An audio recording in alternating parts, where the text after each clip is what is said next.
Assalamu alaikum wa rahmatullahi wa barakatuhu, everyone. Jazakumullah khair for tuning into Yaqeen Institute's first ever webinar. My name is Nour Soubani. I'm a research fellow at Yaqeen and your moderator for today. Historically, hijab has often been a problem. From the colonial era to a Muslim woman swimming in hijab just last summer on a beach in France, hijab seems to represent a problem, an unknown, a symbol of otherness that should be removed. In the US and globally, the recent resurgence of white supremacist groups has come with an increase in xenophobia and Islamophobia, which is often most easily directed at Muslim women wearing hijab. Even internally, within our Muslim communities, there is often confusion about hijab. Is it cultural? Is it political? Is it religious? What does it mean to be a Muslim woman wearing hijab today, and how is that different from the past? Ironically, these questions have been answered, not always by Muslim women themselves, but by those who claim to speak for them. Our webinar today will cover 4 specific and overarching themes. Number 1, what are the foundations for hijab in Islam? What are the spiritual and mental health challenges that come with wearing hijab in today's context? Number 3, how can we understand hijab today in a broader context of social justice issues? How does it relate to issues of citizenship, gender, race, and religion? And number 4, how can we begin to reclaim the narrative on hijab? Our four speakers, who are experts in their respective fields, will provide insights on these questions and also establish a space created for Muslim women by Muslim women to share our experiences, questions, and concerns. We've also been asked about the title for this webinar, and you may have wondered yourself, why behind the veil? Hasn't the phrase behind the veil been used in colonial and Orientalist contexts to symbolize the objectification of Muslim women through their unveiling? But here, we aim to reclaim this narrative on what hijab represents and move beyond hijab as a physical symbol that others see to uplift the voices of Muslim women who wear it. The flow of this webinar is simple. Each speaker will have 10 to 15 minutes to share their thoughts, and we'll follow that up with a Q&A session at the end. Now remember, these questions will be coming from you, the audience. Please use the chat box to the right of this video to ask questions throughout the webinar. You'll need to sign into YouTube to be able to ask questions through the chat box. Also, you'll notice an info icon at the top right of the video. Please click on it, support Yaqeen, and answer the polling questions as we go through the webinar. Finally, this webinar will be recorded and available on our website at yaqeeninstitute.org, inshallah, for those of you who missed it or want to come back and review it later. Now, before I move on to introduce our first speaker, I want to also thank Dr. Suad Abdel Khabir. Dr. Suad had planned to join us on this panel, but couldn't make it due to family matters. We request that everyone please keep her in your du'as. Now, without further ado, I have the honor of introducing our first speaker. Sister Amina Darwish has received her Ijaza certification from the Qalam Seminary under the guidance of Sheikh Abdul Nasser Jangda. She is the Muslim chaplain at the University of Cincinnati. She has a PhD in chemical engineering, and she is also the founder and CEO of Mercy in Action. Our question for you, Sister Amina, is what are the foundations for hijab in Islam? Assalamu alaikum. Bismillah ar-Rahman ar-Rahim wa salatu wassalam ala ashrafil mursalin rabbi shrah li sadri wa yassir li amri wahlul 'uqdatan min lisani yafqahu qawli. Subhanallah, probably my question is on some level the simplest because we get to go back to sources and I don't have to answer in my opinion at all. But subhanallah, it's also one of the heaviest because of a lot of spiritual abuse that is associated with hijab and a lot of misinformation there is about hijab. So first and foremost, we have to define the term. The word hijab, there's a linguistic meaning, and for every word in Islam, we have a linguistic meaning and a technical meaning. For example, salah literally means a connection that we have with Allah subhanahu wa ta'ala, but in terms of our practice, it is very set number of rak'at during certain parts of the day, etc. So there's the linguistic meaning and there's the technical meaning in terms of Islam. So for hijab, there's a lot of discussion about what the word itself means linguistically. and probably the word that I wanted to reflect on in terms of its linguistic meaning.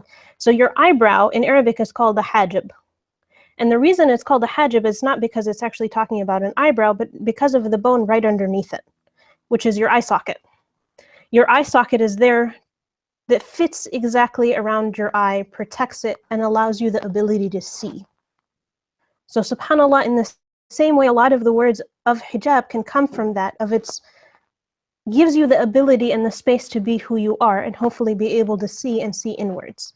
So in its essence, hijab is an act of worship. It's a ibadah. And this is Imam al-Razi rahimahullah, he writes in his tafsir about the ayah in Surah An-Nour, he says that hijab is an act of worship and lowering your gaze is a mu'amala, which is a social contract. And those two things are fundamentally different in how we view them in fiqh. Anything that is an act of worship has to be determined from Allah subhanahu wa ta'ala, and we're not, basically it's a very set structure.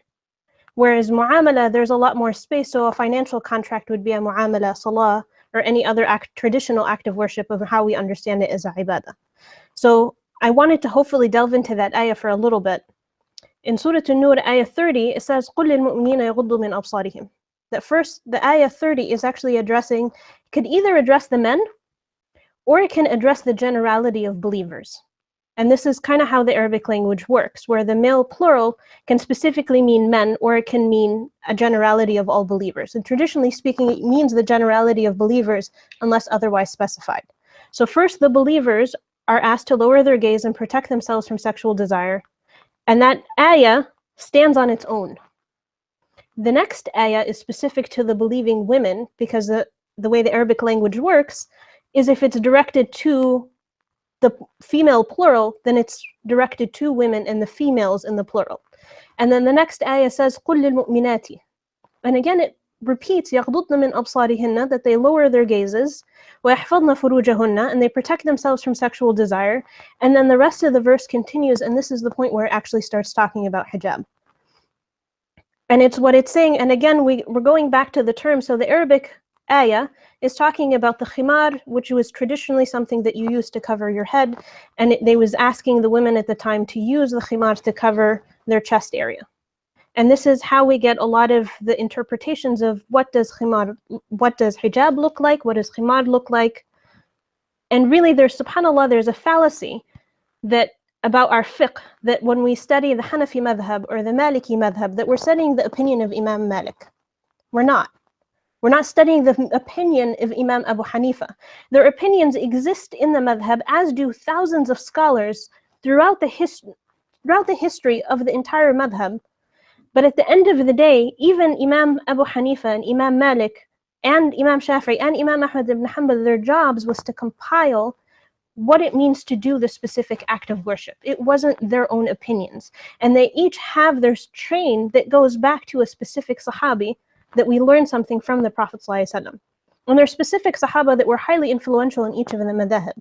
But for the vast majority of women's issues, a lot of it comes through Aisha radiallahu anha, and it comes from the women, the muhajirat, the women that did hijrah, and the women of the ansar.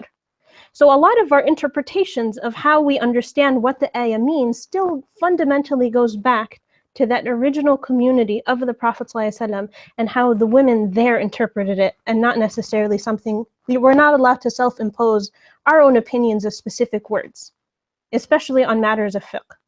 So the reason the women are specifically specified about this, and I'm sure that this is something that hopefully the other speakers will also touch on, the objectification of women is very oppressive to women. More than 90% of sexualized media is obsessed with the female form. And the objectification of women is taking women down from their human form, where their job and their presence on earth is like the men and like the jinn, is to worship Allah subhanahu wa ta'ala.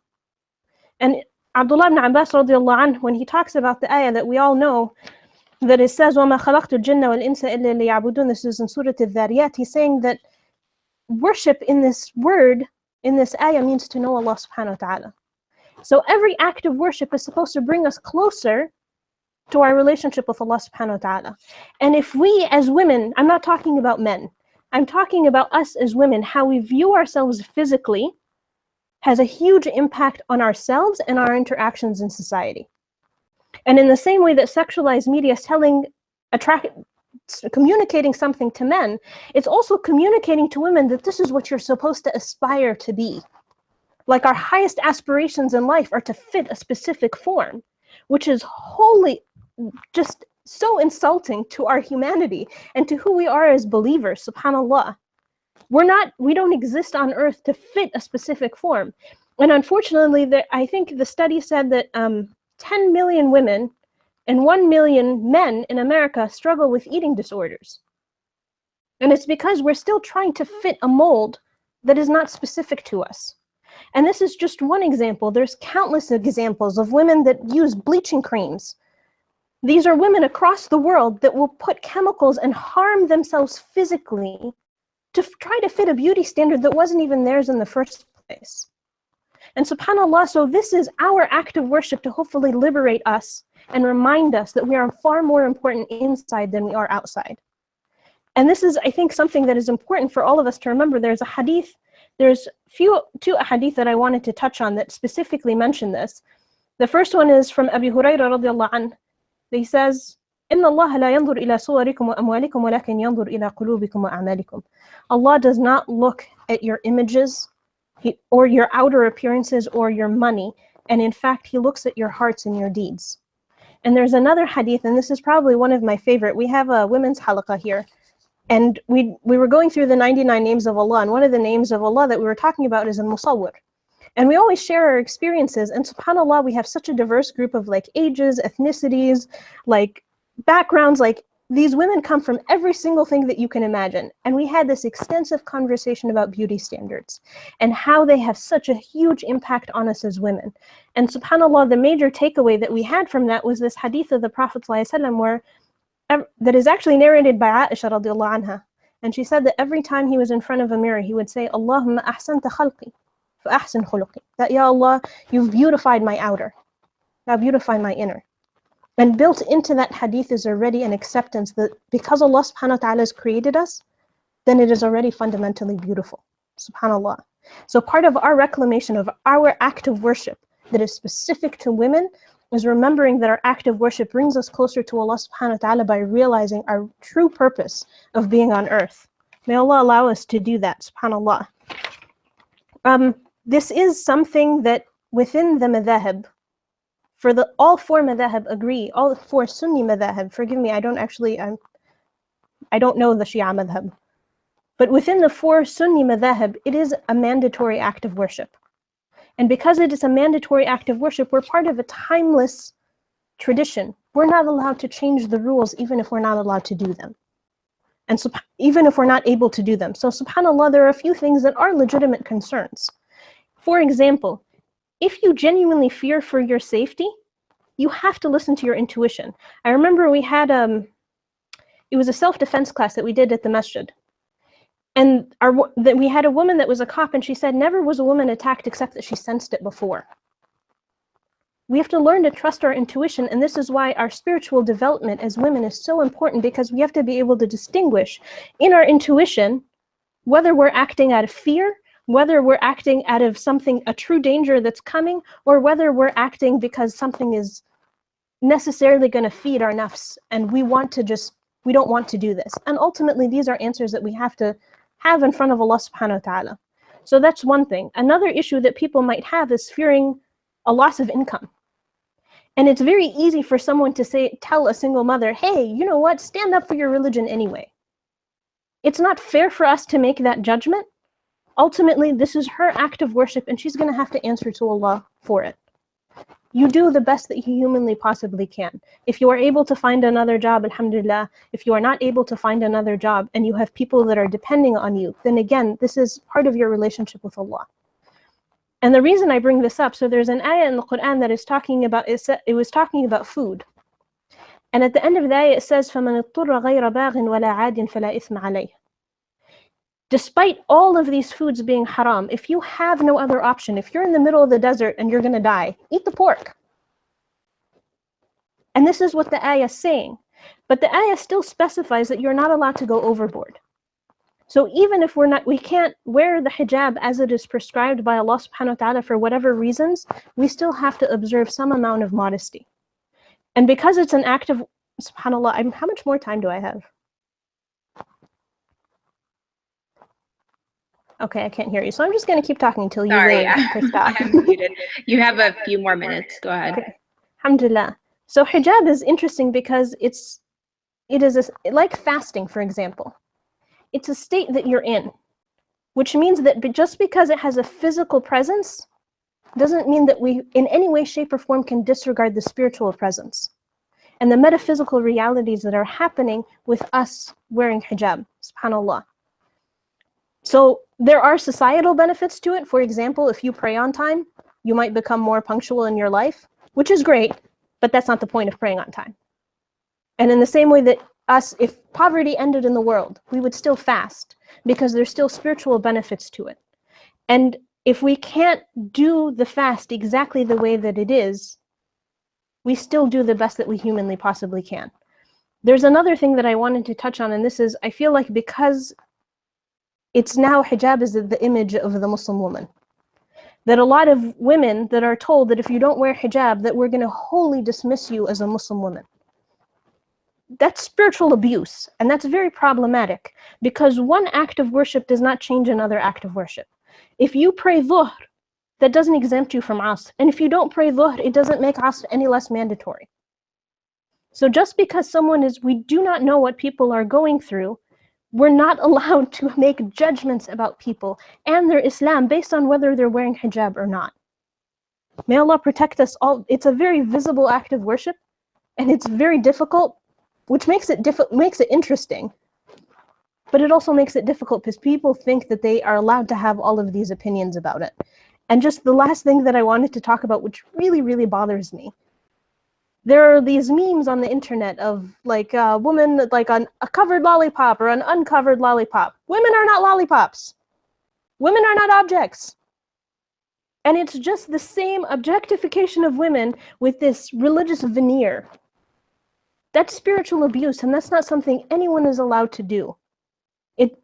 Alhamdulillah, I'm very, very grateful for this webinar. I'm honored to be part of this, and there are other ayat, and there's so much to talk about, but alhamdulillah, I'm really honored to be part of the company of the women that, inshallah, you will get to talk about because of just the identity that happens with hijab. May Allah allow us all to live out our hijab and live out modesty in the way that the best way we humanly possibly can. Jazakumullah khairan. I apologize for the adhan in the background. Jazakallah khairan, Sister Amina. Thank you so much for your insights.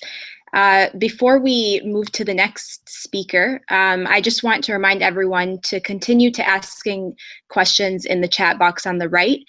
You'll have to be signed into YouTube to do that, and also to click the info button on the top right of the video to please support Yaqeen. And do that by clicking the info button. Also, we have polling questions going on throughout the webinar. And like I said in the beginning, we really want this to be interactive. We want our audience to be engaged and to try and get some information about who are the people watching and engaging in this discussion. So please do answer the polling questions. And finally, I just want to make a note. Our speakers are from around the country. We've actually gotten emails and messages from people tuning in from around the world, from Italy, from London, from places all over the US.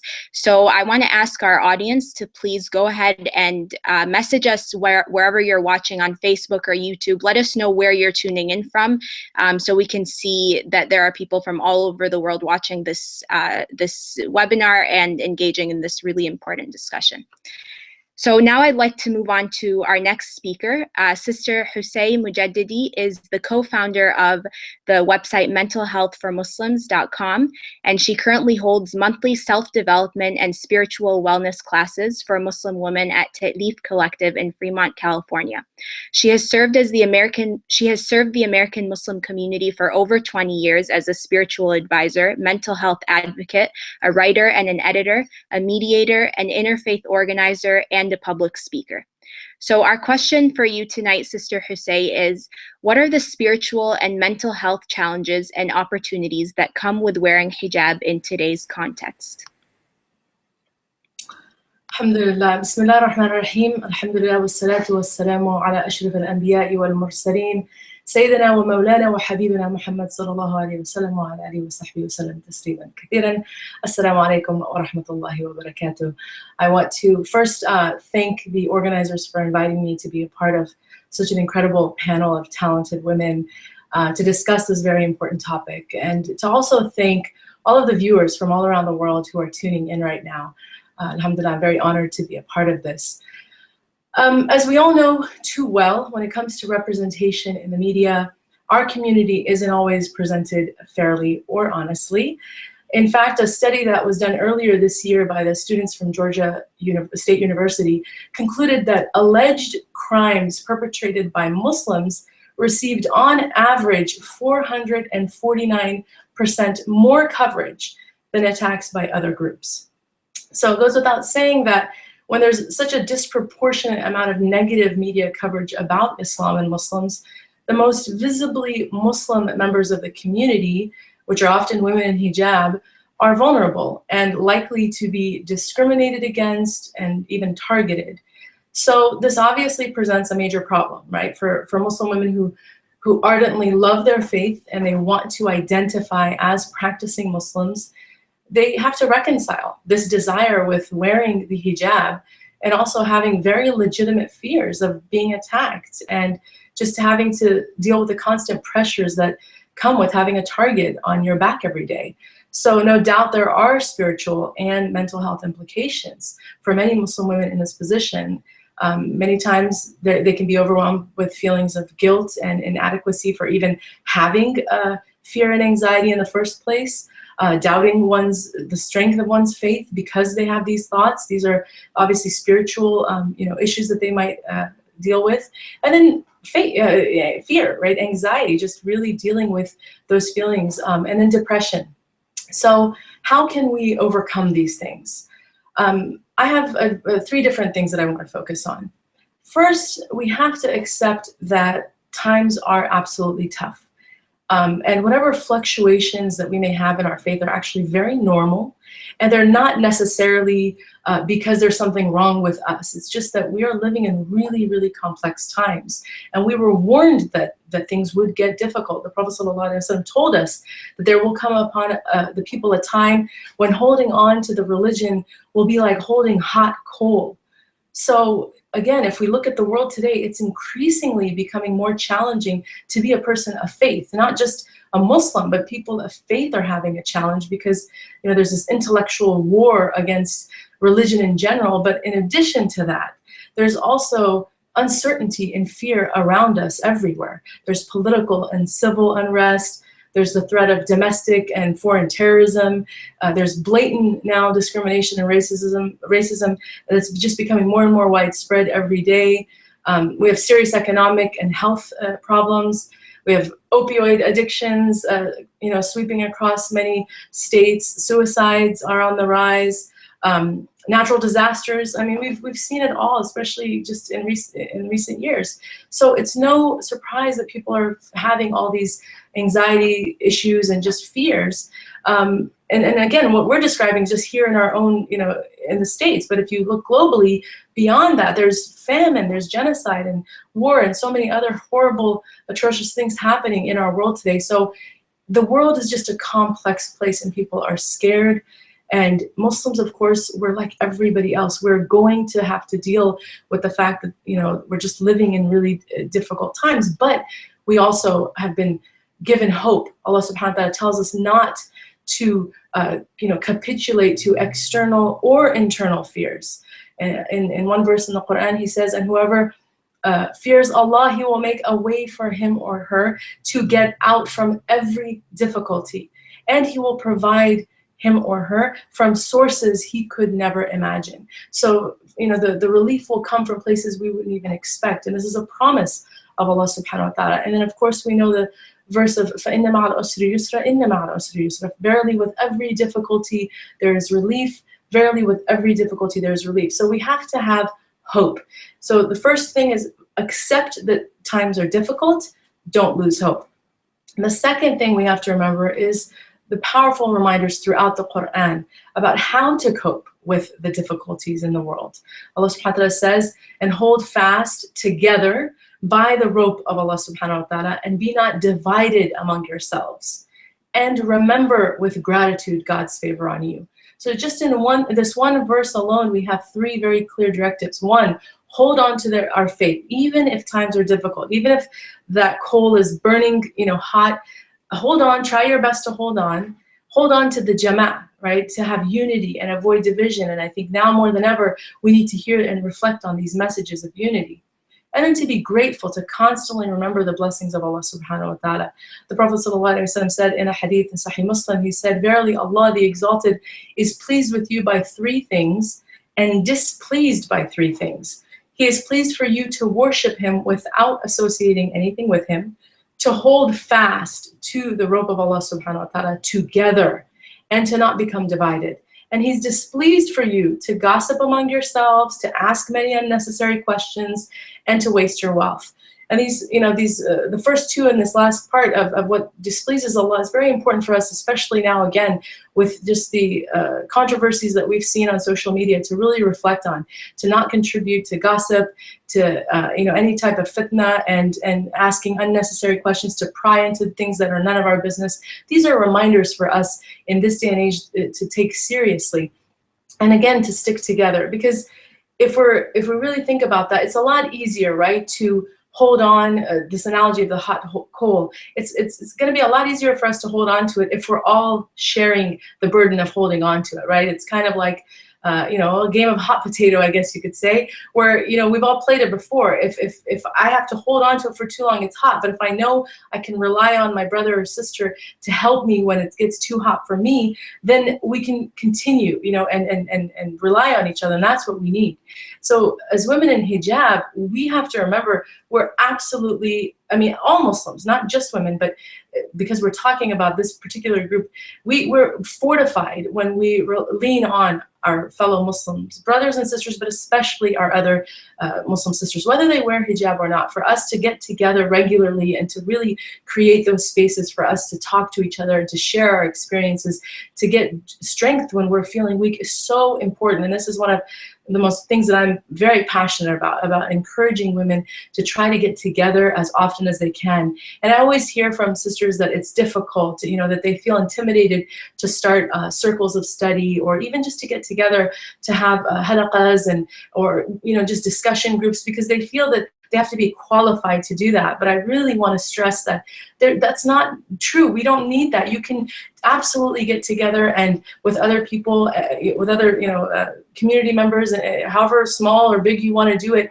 and just reflect on the beautiful teachings of our faith. You don't need to be a scholar to do that. Of course, if there's issues that come up and they're complex and they require more expertise, then you can always defer to those people in your community. But just to have gatherings in the first place does not require a scholar or someone of really just advanced learning to do. So I really encourage you, if you feel like you're struggling with whatever it is in your life, wearing hijab or practicing your faith in general, to really consider starting something up and to take that initiative, and not to be intimidated by that.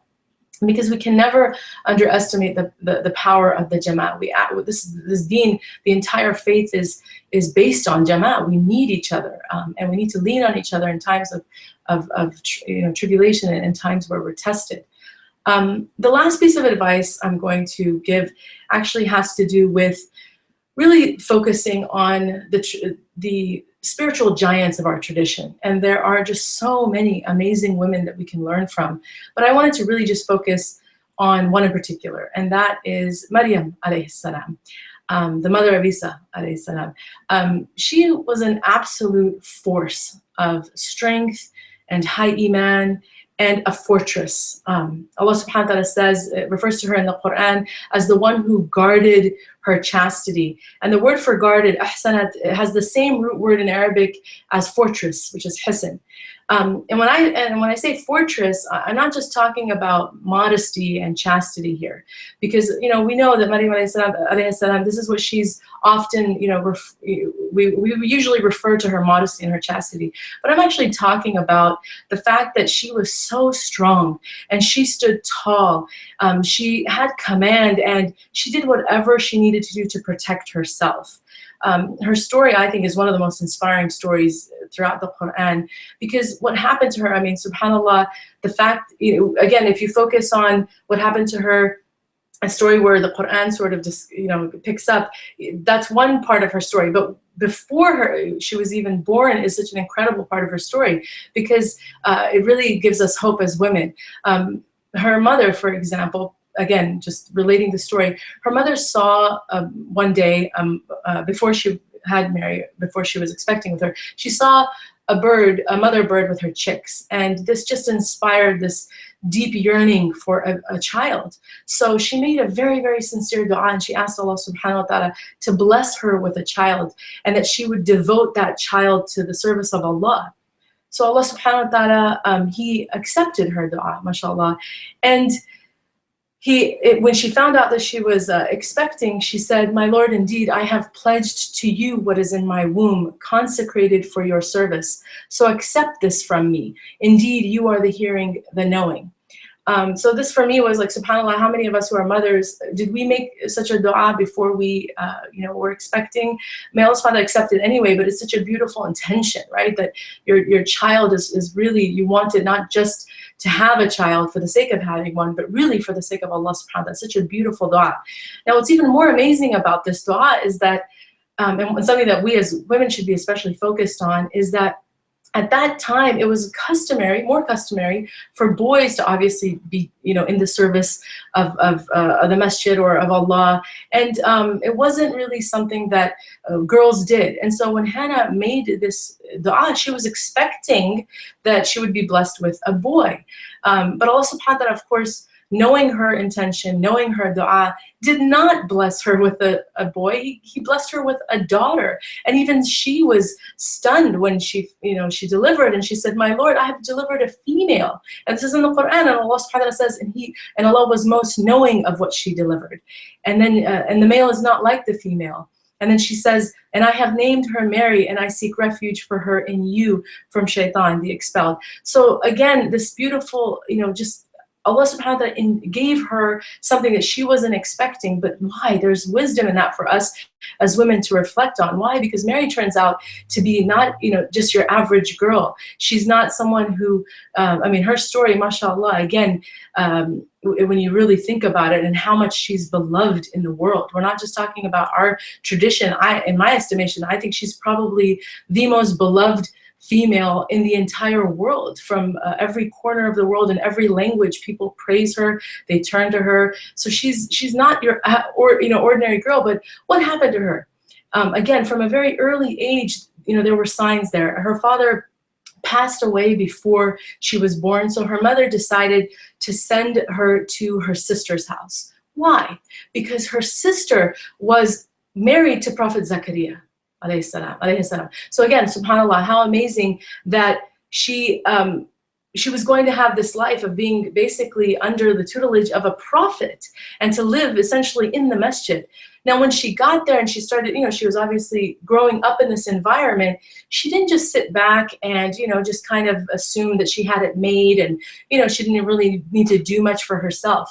No, she actually went beyond and requested a separate chamber in the masjid for herself. So this is, again, just a beautiful, for me, very inspiring part of her story, because it tells me that she took initiative and said, yes, even though I'm here, I'm in the masjid, I'm in the service of the community and of, her uncle and everybody else who was around her, the adults in her life, she also really wanted a very private relationship with Allah subhanahu wa ta'ala. And that's what her chambers were for. It was a time for her to go inward, to reflect on Allah.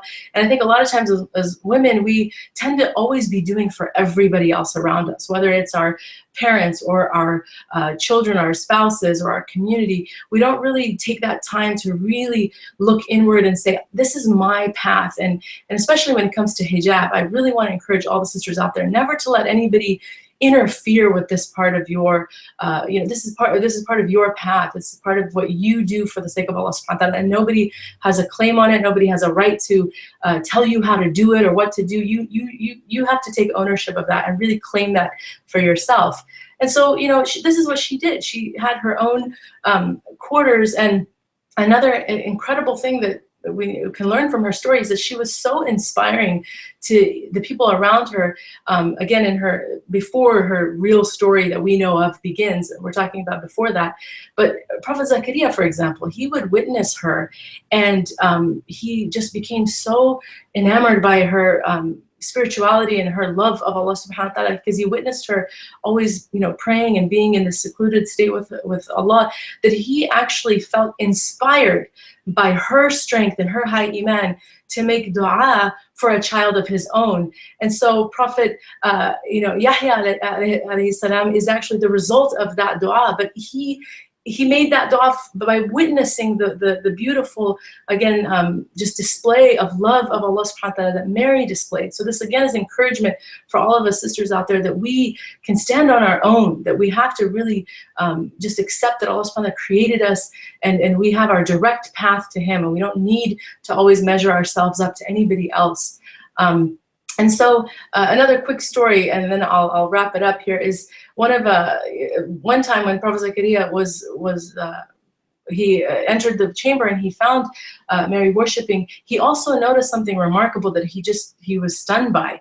He looked around the room and he saw plates of fruit that were out of season, and he just was astonished, like, you know, what is this? So he asked her, "Oh Maryam, from where have you gotten this?" And she said, "This is from Allah. Verily, Allah provides sustenance to whom He wills without limit." And so I want again to, you know, just stress, this is a verse that we really have to take from her strength, without limit. Whatever concerns and worries and fears that you may have out there, and it's the message to anybody who's watching, but especially my dear sisters, that the fruits of your labor, the efforts that you're putting in every single day, day in and day out, inshallah, Allah subhanahu wa ta'ala has a reward ready for you. And they will come, the fruits, again, will come without limit, inshallah. So just hold on, you know, in summary, just remember, accept that circumstances are difficult right now, and don't lose hope. Hold on to your faith, no matter how difficult it becomes, by leaning on your community, by leaning on the Jama'ah, and be grateful constantly for the blessings of Allah subhanahu wa ta'ala. And then look to these icons of strength and resilience like Mary and all the other incredible women of our history, and see how they dealt with the different challenges they faced. And remember that they were human just like you, but they were able to rise above whatever difficulties they had by, again, having that real, just that identity of strength, and knowing that they were created by Allah subhanahu wa ta'ala with intention. We were all created with a beautiful intention. We have to own that intention. So alhamdulillah, jazakumullah khairan again to all of the organizers and to all of you who are watching. May Allah bless all of my fellow panelists for all of your efforts, and I'm looking forward to hearing the rest of the talks, inshallah. Assalamu alaikum wa rahmatullahi wa barakatuh. Alaikum assalam. Thank you so much, Sister Hosai. Jazakallah khair for your inspirational and motivational words. Before we introduce the next speaker, I just want to remind everyone again, please do continue to ask questions in the chat box on YouTube or Facebook or wherever you're watching. We are collecting these questions. We have a team behind the scenes collecting all the questions, and we'll be answering them at the end during the Q&A session. And if you're watching this and sharing on social media, I want to encourage you to please use the hashtag behind the veil so people can follow along. So on to our third speaker, Sister Aisha Prime converted to Islam more than 20 years ago. She has extensively studied Aqidah, Quran, Arabic, Hadith, Fiqh, Islamic law, and purification of the heart, and is an educator, activist, public speaker, educational consultant, and fashion designer. Sister Aisha is the founder of the nonprofit organization Sisterhood in Action, and is the executive director of Barakah Inc., empowering women and youth with the foundation of Islam. Sister Aisha.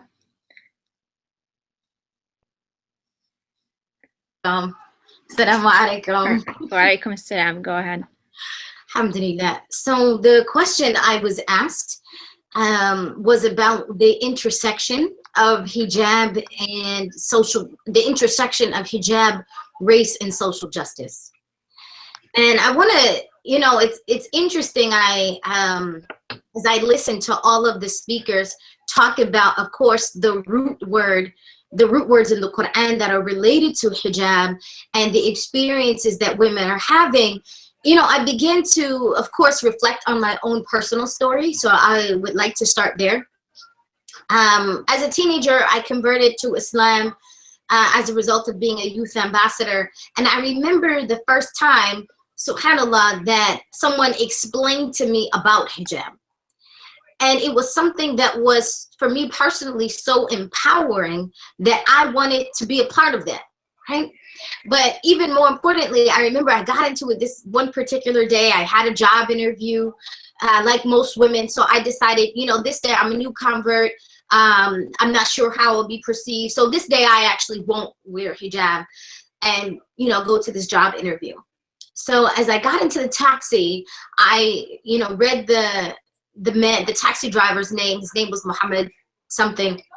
And so I said to him, Salamu alaikum. And he looked in the rearview mirror at me and he didn't respond. And I remember thinking, so I said it again, Salamu alaikum. Looked in the rearview mirror and didn't respond. So I said it the third time. Finally, he said, are you a Muslim? And I remember I became less concerned with whatever his opinion or whatever moment he was experiencing, and more concerned with, I never wanted to be that person where someone was actually questioning my identity, where I wanted it to be known that I was a Muslim, and I didn't want that to ever be in doubt, right? And so as I think about, particularly in Surah Al-Ahzab, for example, I wanted to talk about this for a minute, where Allah subhanahu wa ta'ala tells us, أعوذ بالله من الشيطان الرجيم بسم الله الرحمن الرحيم يا أيها النبي قل لأزواجك وبناتك ونساء المؤمنين يضنين عليهن من الجلابيبهن ذلك أدنى أن يعرفن فلا يؤذين وكان الله غفور رحيما. That, O Prophet, tell your wives and your daughters and the women of the believers to bring down their garments over them. That is more suitable, that they will be known and not be abused. And Allah is forever forgiving and merciful. I want to talk about that because the particular part of this ayat I want to focus on is that so that they may be known, right? And that's extremely significant, especially for someone who was a convert. And not only that, that other Muslim women take the position of wearing hijab as a position of, before you make assumptions about my job or my level of academia or lack thereof, about my economic status, or about whatever position I may or may not hold in society, you will first acknowledge me as a woman who believes in God. And that in and of itself is, and so that I may be known as that, which is to say that many Muslim women take hijab as the opportunity to say, I belong to a higher purpose, and I'm responding to that call to be amongst those women who are honored, who are in a place of being spoken about as these believing women, right? And so when we talk about the intersection of it as it relates to race, for example, I found it as a convert something where there might be language barriers between me and other Muslim women. There might be other economic barriers between me and other Muslim women. There might be a variety of cultural barriers. But one thing that for those who chose to wear hijab, what became kind of a badge of honor was to say that we have all made this choice, right? And this choice that kind of joins us in this sorority of a more or less like a religious sorority was that we had made that decision that we would unite on that we would unite with this higher purpose in mind. And I think about it as it relates to many people when they first think of hijab, non-Muslims, and many times, sometimes Muslims, based on how it's taught to them. They look at the hijab as something that is an act of oppression, right? And I find it very interesting when, and we have to be very careful about when people put their ideas of what does it mean to be oppressed and to then reflect that onto someone else, right? So, for example, I look at a nun and I don't think that she was oppressed. I think that she made that, that intelligent decision based on the information that she was given and based on a calling she felt for her own life and a desire to worship her Lord. I don't look at a Jewish woman who decides to cover her hair that this is a matter that she is under the brainwashing of some religious cleric who has convinced her into kind of a sheepish, a sheep-like submission where she didn't make that intelligent, informed decision. And so looking at Muslim women, many of them, the choice to wear hijab is the opportunity to claim that narrative. It's the opportunity to say, I choose to represent God. And I choose to not be defined by your definitions of beauty, by your definitions of even race, by your cultural definitions, and more importantly, your definitions of femininity. That what femininity looks like for me is going to be defined by my Lord and how I choose to interpret that based on my dress. Now, another thing, and I find that interesting, because many people who look at Muslim women thinking, well, they're oppressed because they lack the ability to have, by wearing the hijab, that they lack the ability to have culture, have creative expression, right? And considering now, subhanAllah, what has flipped that narrative on its head is that hijabis are changing the world from the runway, right? And not just New York runway. I mean, we saw the International Islamic Fashion Festival happening in Malaysia and Indonesia, founded in Paris. Then it, of course, went to Dubai. Then, we see in Muslim women in America, especially African-American Muslim women, have been doing fashion shows, to show their cultural and their individual expression of hijab. They've been doing this for decades. So, I find it interesting that people begin to think of it, that she has, been duped into some lack of expression, as opposed to taking her own narrative, by taking control of her own narrative. Another thing is that hijab is very empowering for women from a business perspective, right? Because what it also says is that we will be the makers, the producers, the designers, the sellers of our own clothing, right? And not let someone else always define what I should dress like or how I should look. And so many Muslim women have also found economic empowerment inside of the hijab. So I want to actually go back to an article in December. It was in the Washington Post. I'm here in the Washington, D.C. area in the DMV in Virginia. And in December 2015, there was an article in the Washington Post where it was a commentary on Hijab Day. And we have, a number of these. Many times they have it on college campuses. Sometimes they have it at the mosque, where Muslim women are encouraging women of other faith to wear hijab for a day, particularly to wear a headscarf for the day.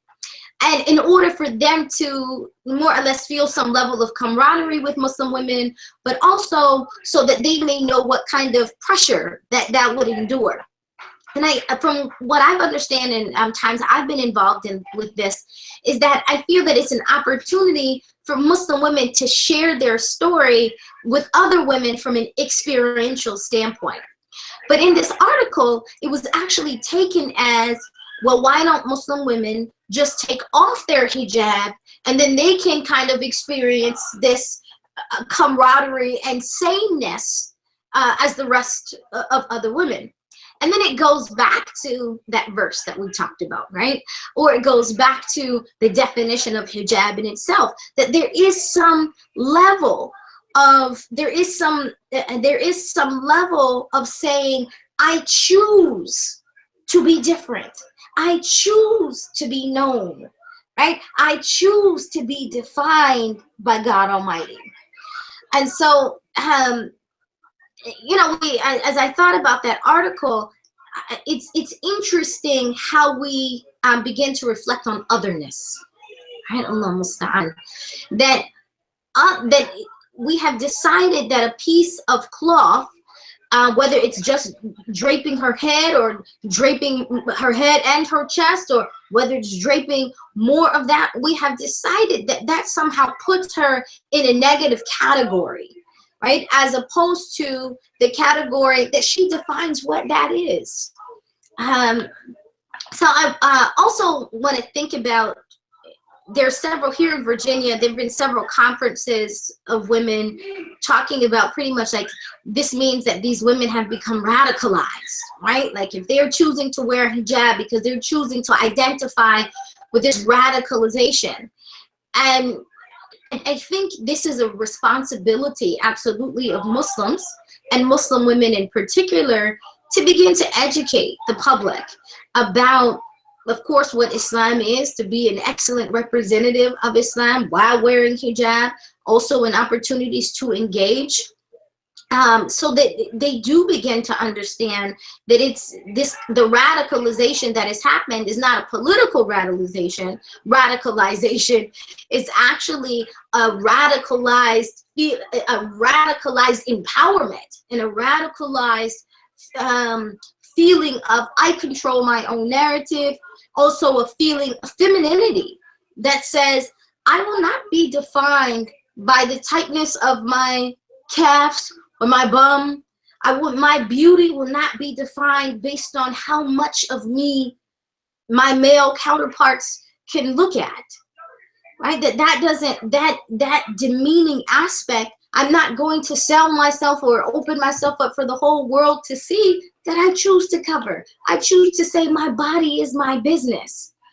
And so, especially as we begin to interact with society and saying, you know, women have always called for, recognize my intelligence, you know, speak to my mind, recognize me for my talents and my assets that are not physical.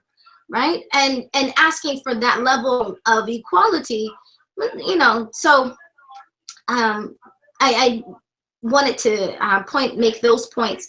Also, there's several articles, mashallah, that are mentioned in the Huffington Post. You can find, actually, these days, you can find an array of articles from the Huffington Post, from the New York Times, that are actually addressing Muslim women in hijab, whether it's from, like we talked about, whether it's from a business standpoint, whether it's from the perspective of in the sports industry, women saying, I have talent, I have ability, I have skill, and I'm going to compete, and I'm going to be effective and I'm going to be excellent in my arena without choosing to dress like you.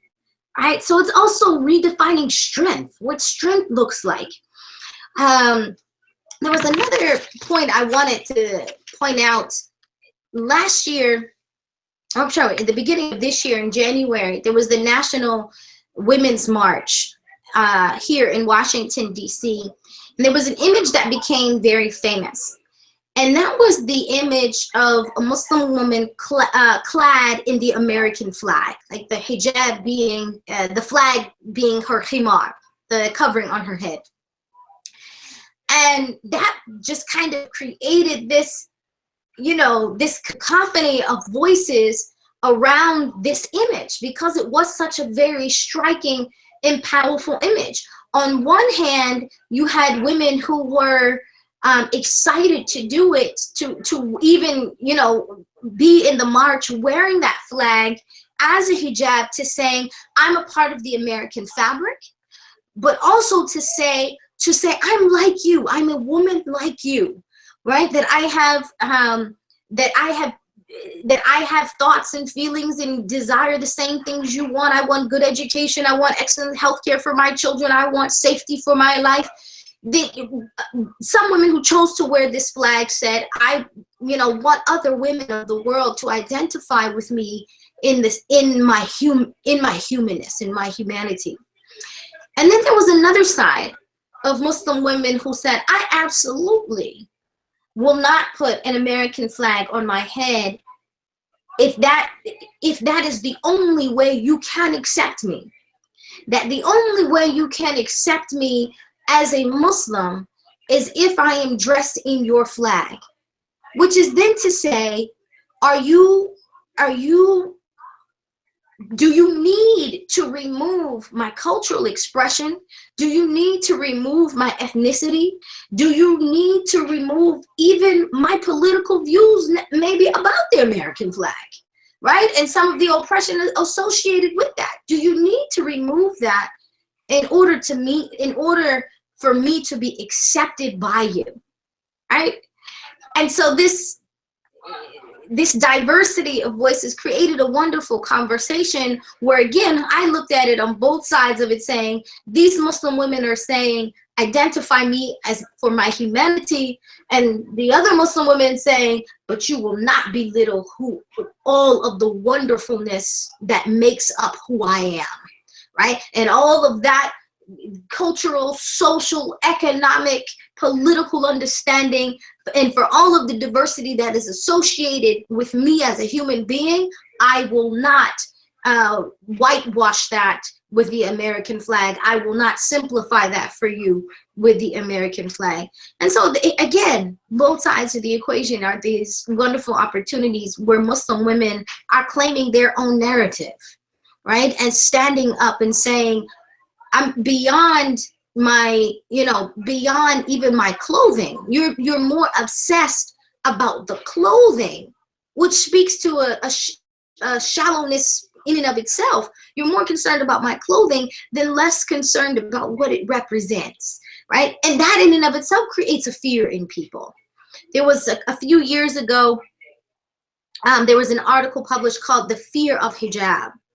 And part of that fear is, if you define yourself based on Allah and his book, and you choose to, and that's a part even of your self-expression, then human beings who have a sense of a desire to control begin to feel like, well, I don't have the same hook in your, I don't have the same hook in your psyche. Well, I'm able to control who you should be and how you should think and how you should dress, right? And so that feeling of, if God is the guide of your life, where does that leave those who seek power, right?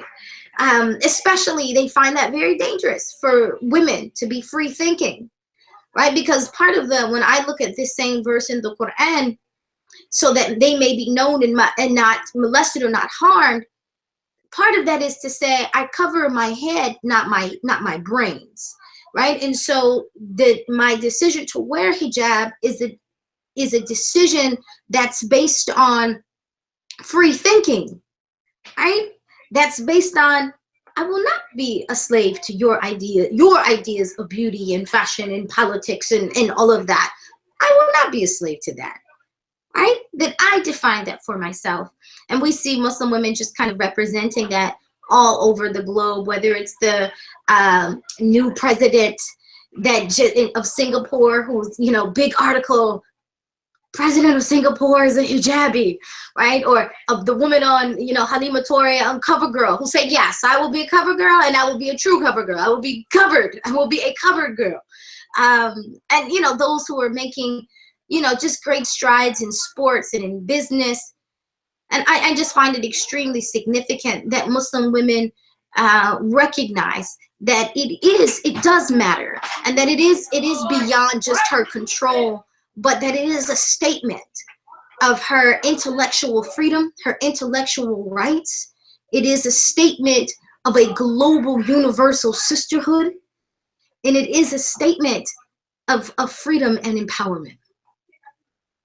Jazakallah khairan. Honored to be a part of this wonderful discussion. Thank you so much for having me. Thank you so much, Jazakallah khair, Sister Aisha. That's a great segue into our next speaker and our next question. Before we move on, I just want to say it's great to see so many questions coming in from the audience. Please keep them coming. Also, make sure that you're answering the polling questions that we have set up. And finally, before we move on to our next speaker, I just want to give a shout out to the people who aren't just watching this alone, but have actually organized some watch parties all around the country, so that they can watch this webinar with a group and tune in that way. So we've heard of this happening in different states, and I want to ask everyone to let us know how many people you're watching with. Are you watching with your friends, with your family? Let us know in the chat box. And again, make sure to keep asking the questions. And finally, before we move on to our final speaker and our final topic, at Yaqeen, we rely on funds to keep our content free for everyone. We're a nonprofit institute, and we'd like to hold more events like this one in the future. So I just want to ask you to please support us by clicking the info icon at the top right of the screen or visiting yaqeeninstitute.org/donate. And finally, our last and most patient speaker is Sister Dalia Mogahed. Dalia Mogahed is the Director of Research at the Institute for Social Policy and Understanding, where she leads the organization's pioneering research and thought leadership programs on American Muslims. She has authored several books, served on many councils, including President Obama's Advisory Council on Faith-Based and Neighborhood Partnerships in 2009. Our question for you, Sister Dalia, is how can we begin to reclaim the narrative on hijab?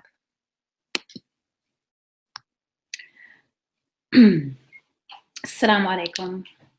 بسم الله الرحمن الرحيم والصلاة والسلام على سيدنا محمد وعلى آله وصحبه أجمعين.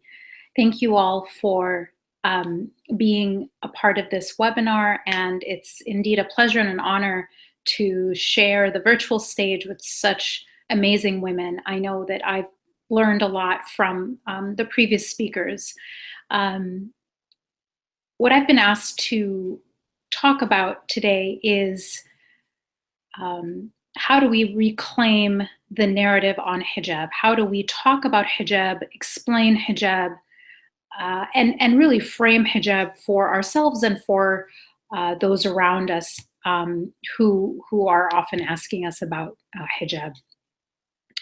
And I guess I just want to start by saying that, you know, going back to the very first speaker, Sister Amina, I think we have to start with Allah. I think the narrative on hijab needs to truly be, first and foremost, a spiritual message, that this is an act of worship. This is an act of religious devotion. And it's important to do that for at least two reasons. The first reason is that it's what we believe. It's what we are taught in our fiqh, and what really there is a religious consensus about. So if that is your understanding and that is why you're wearing, practicing hijab, you need to share that and make it about a devotion to God. The second reason that I think it's important to start there is actually to protect our right to wear hijab. If we start to rationalize hijab in other ways, it can then be rationally, you know, taken away from us. So unless it really is what it, you know, unless we talk about it as it truly is, which is an act of religious devotion, then it actually can be threatened, and our ability to practice it freely in our country, and I'm talking about the United States, can actually be threatened. So I think that that's just an important point to put out there in terms of the narrative on hijab, is that we start with the spiritual core.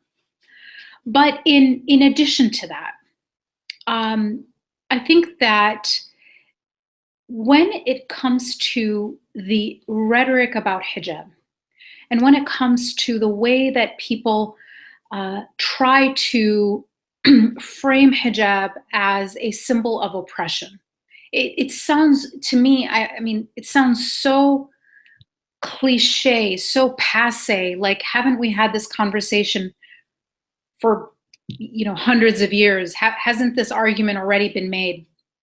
But yet it still gets made over and over again by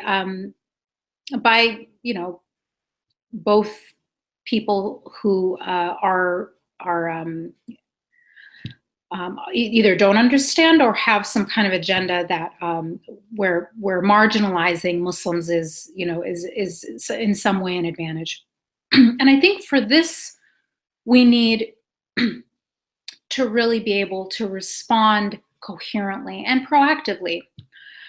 So I want to start by saying that we need to confidently and unapologetically declare to the world that giving people access, visual access to our exterior beauty is not the rent that we pay to exist on this earth.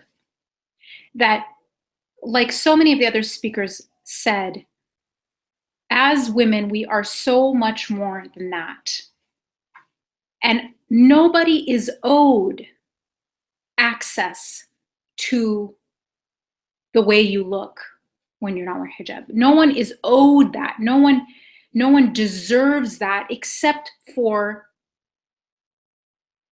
the person that you choose. What hijab allows us to do as a secondary benefit to obeying God and acting and carrying out this act of religious devotion is that it brings that control and that choice back into your hands. You decide, not male gaze. It's not up to those who want to look at you to decide how much access they should have to your beauty. You get to decide who has that access. So I think the first thing is around taking back that control, taking back that choice. But the second thing I always really challenge folks on when this tired trope of hijab being oppressive is I turn it around and I really ask, what does that mean?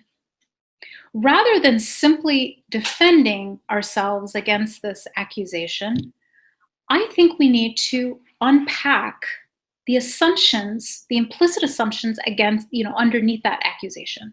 So any statement is any statement in any debate is made up of three components.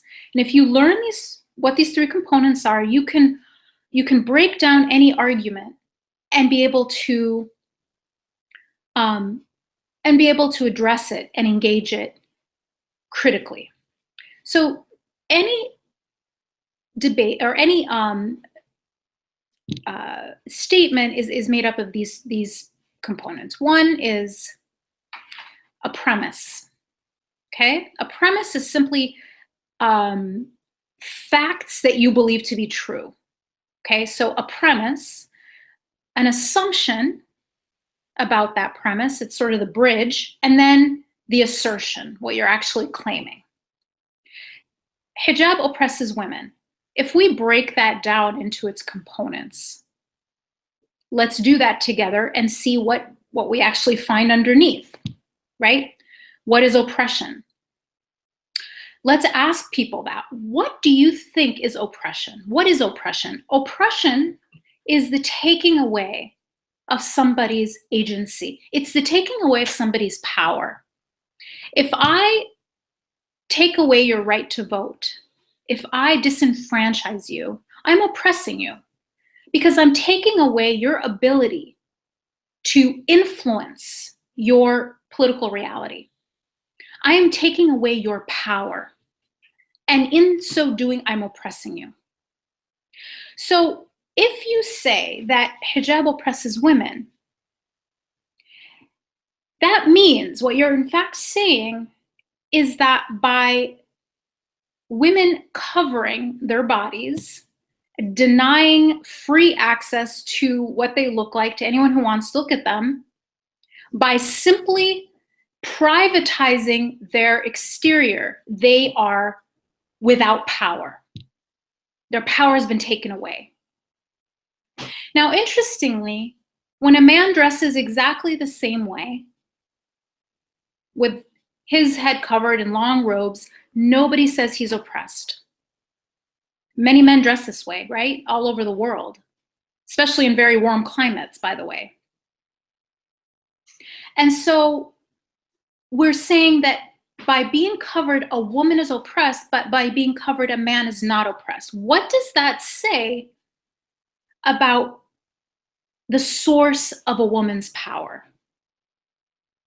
You know, I actually think we need to be very clear that the claim that hijab is oppressive to women is incredibly misogynistic, because it is the underlying premise of that claim is that a woman draws power from her looks, while a man doesn't.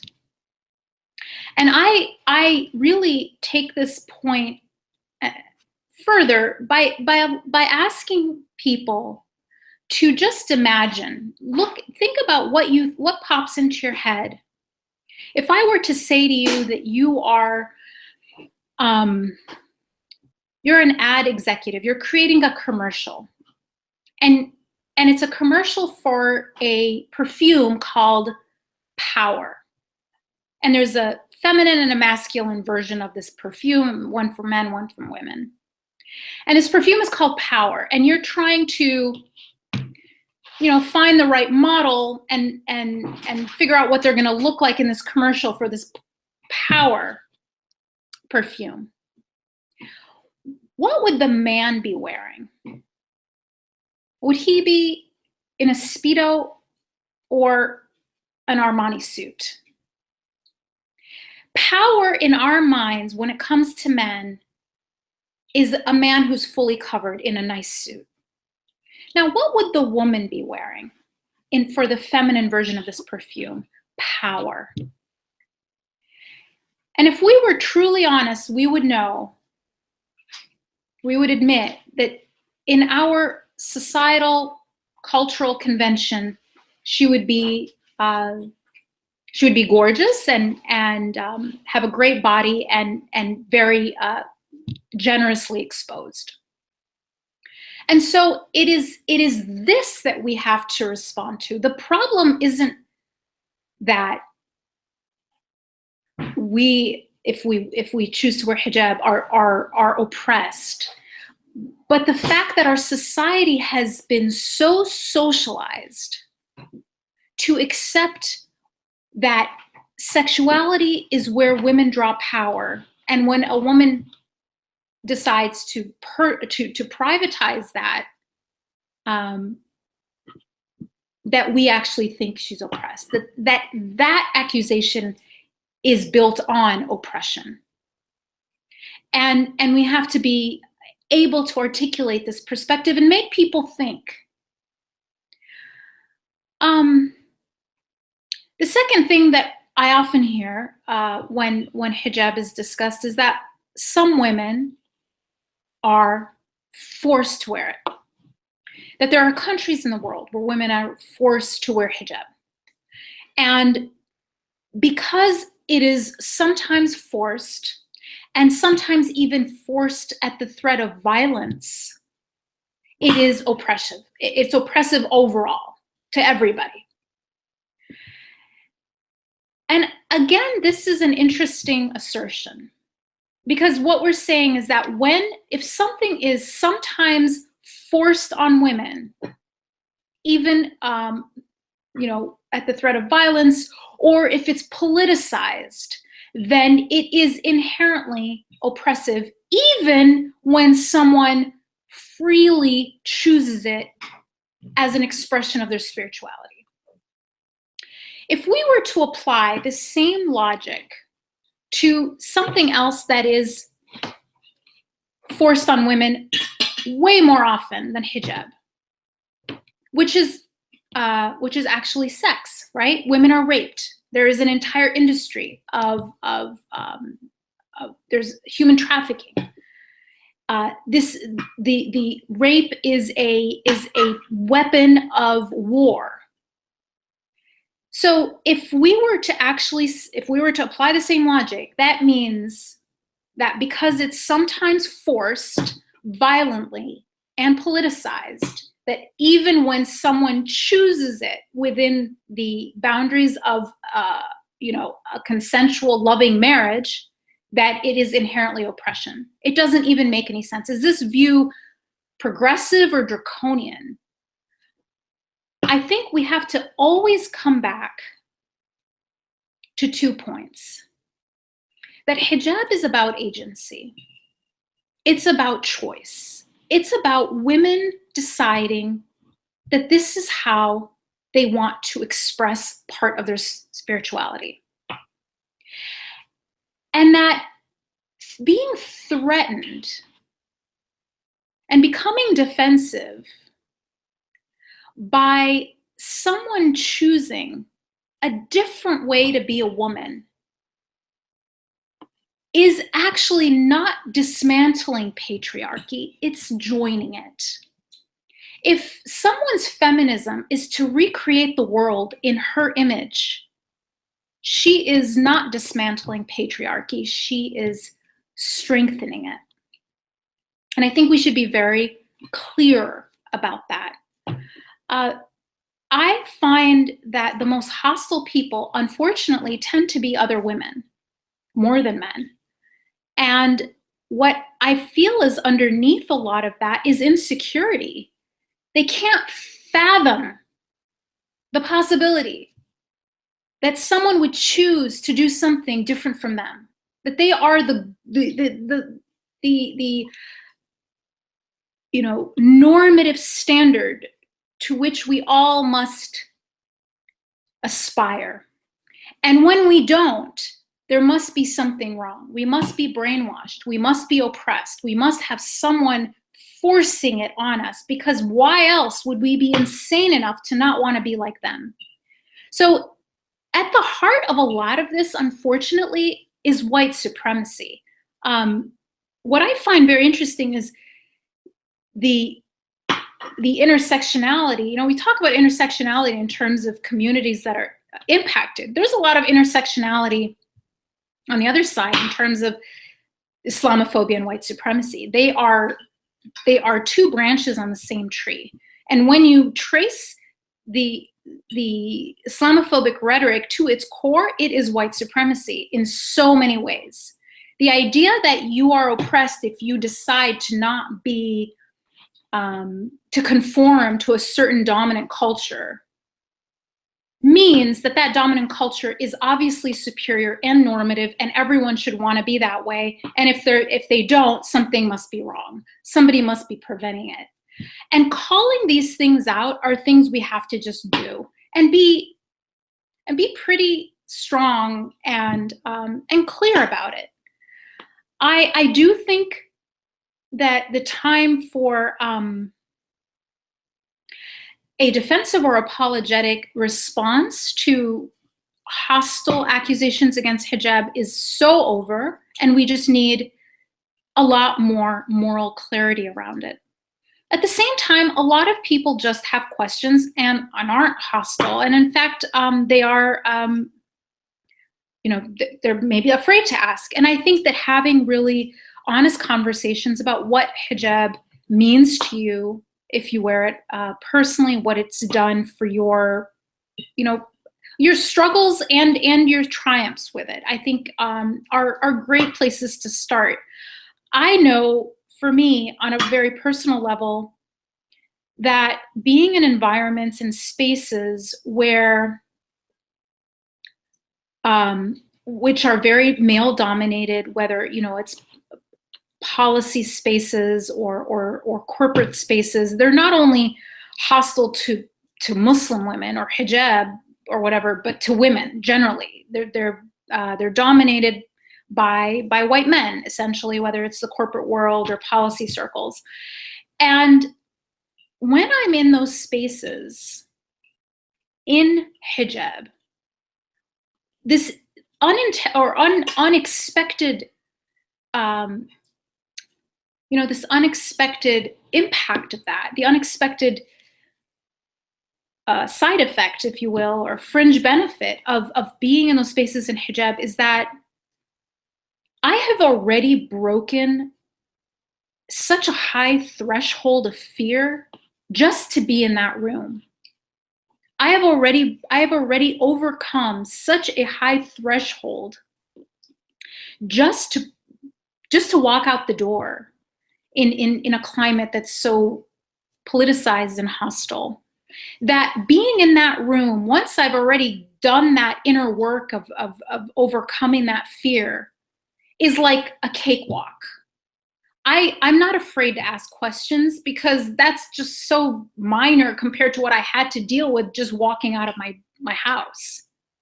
I'm not afraid to speak my mind because I've already made a conscious decision just by putting on my hijab to put my conscience over conformity, to put pleasing God over being fitting in. And once you do that, once you've made that active decision, that active, you've gone through the process of making that deliberate decision. Smaller decisions that require the same muscle in your day are so much easier. And so you're the bravest person in the room, not because you're any better or any more naturally confident, but you've just already had such a hard workout that this 5-pound weight of speaking in a classroom or in a meeting is so easy for you. And so what hijab has done for me, when I say I feel empowered by it, I literally do, because I've often been in spaces where people are like, wow, I can't believe you're always the person that just raises your hand and asks a question, and no one else, and none of the other women do. In like a business class, we're 100 and out of 150 people in my business class, 120 were men. Okay, so I was one of a small minority of women in my MBA program, but I was always the one asking questions. And I was asking questions because I was so far beyond caring if I looked stupid. I was already such a freak, just sitting there in hijab, that like having someone think I asked a stupid question was like the last thing I could care about. And so I just wanted to learn, and I would always ask the questions. And so people, their impression is that I'm this brave person who actually they think I'm smarter than they are, which I'm not, just because I'm asking questions and they're too afraid to. So hijab creates this reality for you. It creates this opportunity for you where you've already made that hard decision right up front to put God above conforming, to put your conscience over conformity, and then you're able to apply that same pattern of thinking in other situations. And finally, I think that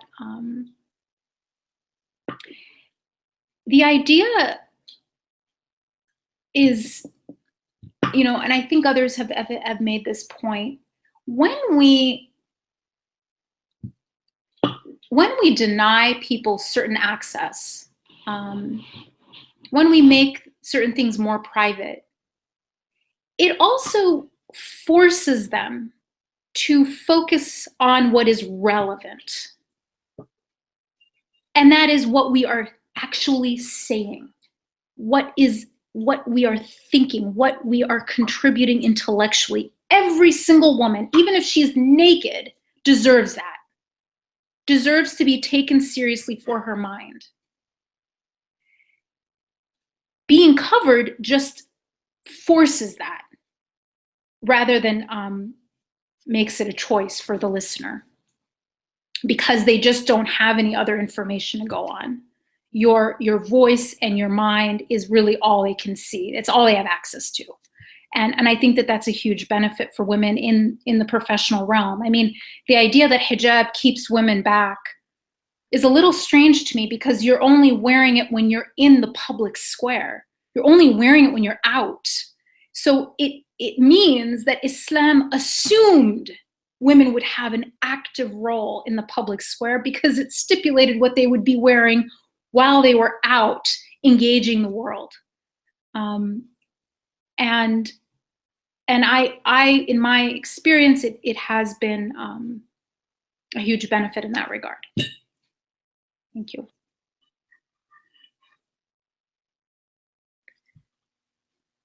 Jazakallah khair, Sister Dalia, and all of our presenters. So on that note, we're going to move into the most anticipated part of the evening, which is the Q&A session. Thank you to everyone who's been posting questions as we've gone along. We have them all collected, and now we're ready to start with that. Also, please keep your questions coming throughout via the chat box on the right side of this video. So we'll start with a question from the audience, and I'll just ask the question, and inshallah the speakers, whoever feels comfortable answering, can go ahead. So the question is, are we contributing to rape culture when we discuss hijab as a way to protect women from rape or sexual assault? Can I answer? Please go ahead. Yes, we absolutely are, because we're still talking about sexual assault and blaming the victim and asking what she was wearing and what she was doing. No one ever asked to be sexually assaulted, and it's taking the onus on the perpetrator that is actually doing the sexual assault and putting it on the victim. Subhanallah, it is the definition of oppression. Allahu alam. Can I add to that? I want to add to that by making a clarification. I don't really know if the person asking misunderstood what I said, but I want to make sure that it's very clear that I was not ever saying that hijab protects you from rape. Can you hear me? Yes, yeah. I don't think that was, alhamdulillah, I didn't get that from what you said at all. Mashallah, you were totally on point, and I loved everything you said. I think it unfortunately is something that is shared often when we talk about the ayah talking about protection, and I think Sheikh Aisha had actually mentioned that ayah. And then unfortunately, again, it's another one of those spiritually abusive explanations of like, oh, it protects you from sexual assault. It does not. There is no piece of clothing that can possibly protect anyone from sexual assault. The best way to protect people from sexual assault is to remove the perpetrators of sexual assault and to punish them. I completely agree. And I just want to, the ayah about protection is actually, protects you from lots of things, protects you from being judged, protects you in even spiritually, in terms of, you know, while wearing this, you may be more reminded of God consciousness if it's something, you know, it's an act of worship that could re-inform and reiterate for you your purpose. But I just want to make it completely clear that my analogy with rape was not saying that hijab prevents rape. I'm actually saying when rape occurs, we are not saying that sex in general is oppression to women, just because it's sometimes forced. In the same way, even though we sometimes see hijab being forced on women, choosing it freely does not mean you're oppressed by it. So just wanted to clarify that. I actually think, as it relates to that particular ayah, that it's actually kind of a call to men. Because part of it is about that first section, as we mentioned, says that so she may be known, right? So there's a responsibility to Muslim men to say, hey, these are my sisters that I have a responsibility to have some level of protection because they have made the choice to be visible, right? And so if they are in a position where they might be harmed, the men recognize, that's my sister, and I, you know, and this is a woman who believes in God, and so there should be kind of a more or less a hypervigilance. That's part of what I've learned about that. That it's not, and as the first speaker said, it definitely will not necessarily protect you from rape. There are some metaphysical protections that are happening. There are some spiritual protections that are happening. But I think the biggest method by which that we can begin to unravel some of the rape culture we have is that we have to re-educate humanity about the roles of women, and particularly about the honor and what is truly femininity. Thank you. Thank you all for your excellent responses. So there's another question, and I think it relates to something that Sister Amina talked about, if you want to answer, or if anyone else would like to. The question is, the viewer wrote, I live in France. If my hijab is preventing me from getting a job that I desperately need to sustain myself, what should I do? SubhanAllah, may Allah protect you from every form of oppression, protect all of us from a form of oppression. You are not allowed to not have food. I mean, even if you can't wear a hijab, then really just do your best. Even simple things go a long way, because at the end of the day, this is an act of worship and something we're doing for Allah. Simple things like, Ya Allah, I'm going to tie my hair up. I'm still going to wear long sleeves. I'm still going to dress as modestly as I humanly possibly can. May Allah allow us to be able to remove that oppression. Telling women what not to wear is no way more progressive than telling women what to wear. It is still the same form of oppression of telling women that they don't have agency over their bodies and they need to be told what to do. Sister, may Allah protect you. I think you just need to get a job. Also, for the Muslims in France, if there ever was a call to action, SubhanAllah. Thank you, Sister Amina. Sister Hosai, I don't want to call you out, but did you have something to say to that question as well? Alhamdulillah. I would just say to the sister, I agree with everything Sister Amina said, but also that, you know, Allah subhanahu wa ta'ala He's witnessing your efforts, and so if in one capacity or one place you can't wear the hijab, maybe inshallah you can wear it in other instances. I've known actually people who've done that. They might not be able to wear it at school or at work or around family, but then the rest of the time they make the effort. So that is an option for some people. If you feel like it's a struggle in one place, then maybe inshallah just for your own peace of mind or your own just sense of, you know, this is something that you want to do and you want to exercise that right, that you do it in places that are safe and you are able to do it. And inshallah, your deeds will be accepted. It's, you know, I think sometimes we look at things very black and white and we think it has to be all or none. But I think that's why, you know, intention matters. And Allah subhanahu wa ta'ala is, of course, you know, he's pleased when he sees us struggling to please him. And so the harder you have it in one area, the more reward you get. So inshallah, I would encourage the sister to consider that as an option as well. Thank you, Sister Hosai. If there are no further answers to that question, we can move on to the next one. Can I just add something about intention? Because again, because we talked about it as an act of worship, and Jazakumullah khairan, Sister Hosai, I didn't think of that. That's an awesome suggestion. But because, again, we talk about it as in terms of intention, we talked about force. If you're locked in a room from sunrise to sunset, you're not fasting unless if you made the intention to fast. Our relationship with Allah is never going to be a checklist. If it's a checklist, we're all doomed. The Prophet ﷺ himself said that it wasn't his actions that took him to Jannah. It's the mercy of Allah subhanahu wa ta'ala. If you're true in your intention, again, this is why I'm saying it's based on your relationship with Allah. Allah sees it, and He knows. May Allah increase you. SubhanAllah, you might be getting more reward than any of us. Thank you, Sister Amina.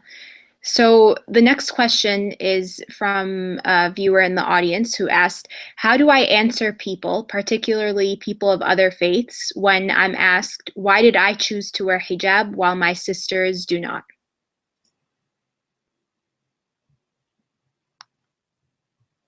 And maybe Sister Dalia or Sister Aisha, both of you touched briefly on similar topics. Do you have any thoughts on that? I think it's really, this question actually comes to all of us. Sometimes we'll be on a panel, or we'll just, it always comes up, and it's like, well, how come you wear hijab and this other sister doesn't? And I think it's important to just talk about your own personal experience and your own personal understanding. I wanted to wear it because this is my understanding, and this is what it does for me, and this is how I feel about wearing it.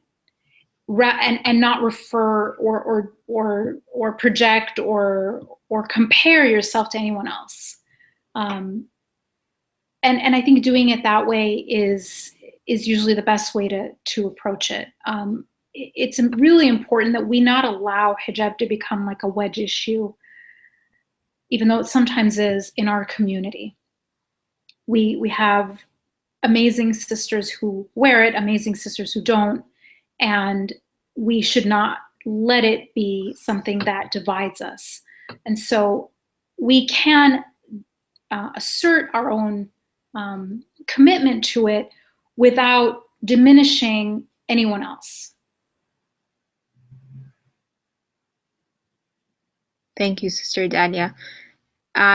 Sister Aisha, oh, perfect, you're with us. Yeah, Did you have something to add to that question? Dalia answered the question perfectly. You know, when people ask that question, you can only speak from your own narrative. You can only speak from your own conviction in terms of what made you make that decision. And they have to ask other people if they choose to be so brave as to why didn't you choose not to wear hijab, and begin to recognize. I think it is extremely important also that women who do wear hijab, that it's not a veil of judgment. It shouldn't then become a matter of because I have more faith than she does, right? Or because I have a better, because I'm stronger in my iman than she does, or because I'm a better person than she is. I think this becomes dangerous when we begin to assume that, because a person wearing hijab, may have they do have a certain level of strength and a certain level of conviction and a certain level of adherence that is fitting of their iman. And there may be someone who chooses not to wear hijab, may be stronger in other matters, right? In matters with that person who's wearing hijab, they may struggle with the other things, maybe struggling with fasting, or maybe struggling with other, other aspects of their deen, where someone who's not wearing hijab, we just have to look at each act of worship with its own value and merit, not kind of just lump all of faith equals this, right? Can I add something as well, inshallah? Hello, Please go ahead. Yeah. Oh, yeah. I just wanted to say, I actually agree with everything that's been said. And also, I've been in this position many times because my two sisters, they actually don't wear hijab. So people do ask me that a lot. And I actually use it to highlight the fact that it is a personal choice, that you will see Muslim women wearing it and who don't wear it. And that's because we have every right to have agency and to make these decisions, and that we're not oppressed and we're not forced into doing these things, that it really is up to every individual woman. So they usually, respond positively to that, because it's, again, dispelling this idea that we have no, we can't do anything on our own and we're always told what to do. But when you actually show them that, no, if someone chooses not to wear it, it's her choice, then I think it helps to dispel some of those myths. That's a great point. Thank you, Sister Hosai. So we have another couple of questions that are kind of asking the same thing. So I'll just ask one of them and put it to whoever feels comfortable answering. So the question is, what is the difference between khimar and jilbab vis-a-vis the asbab al-nuzul of the ayat in Surah Nour and Surah Al-Ahzab?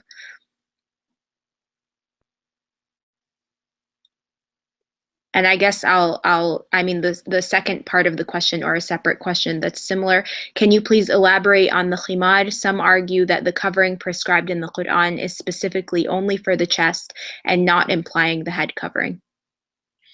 So, interestingly enough, when you use the term jilbab, for example, as mentioned in Surah Al-Ahzab, verse 59 that we had just talked about, if I were to give a definition of a shirt, And we know that that shirt, without a doubt, you know, it should cover some of the upper my chest portion. You know, it may or may not cover my stomach, but it's going to cover my chest and possibly part of my back. It's going to cover the upper portion of my body. If I were to use the term pants, you know, that's going to cover some of the lower part of my body, right? And so when we use the term jilbab, it actually has a definition of what should be covered. And literally jilbab, the covering that fits within that framework, would literally be from the head down to the feet. And then the Prophet ﷺ, when he was asked about even clarification of these, he said 2 things can be seen of a woman: her hands and her face, right?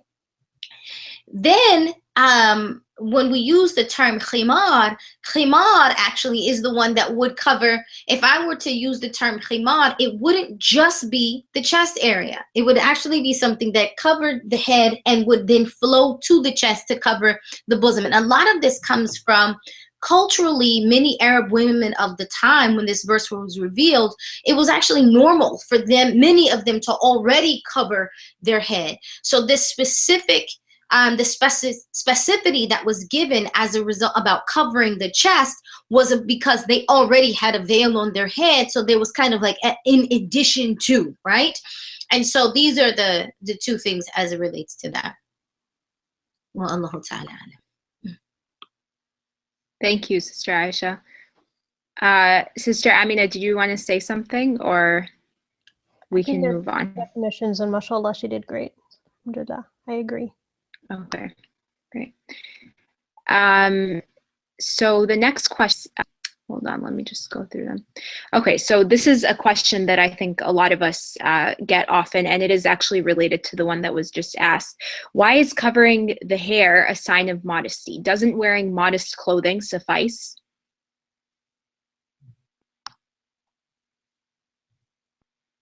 I'll open it up to whoever wants to take that question.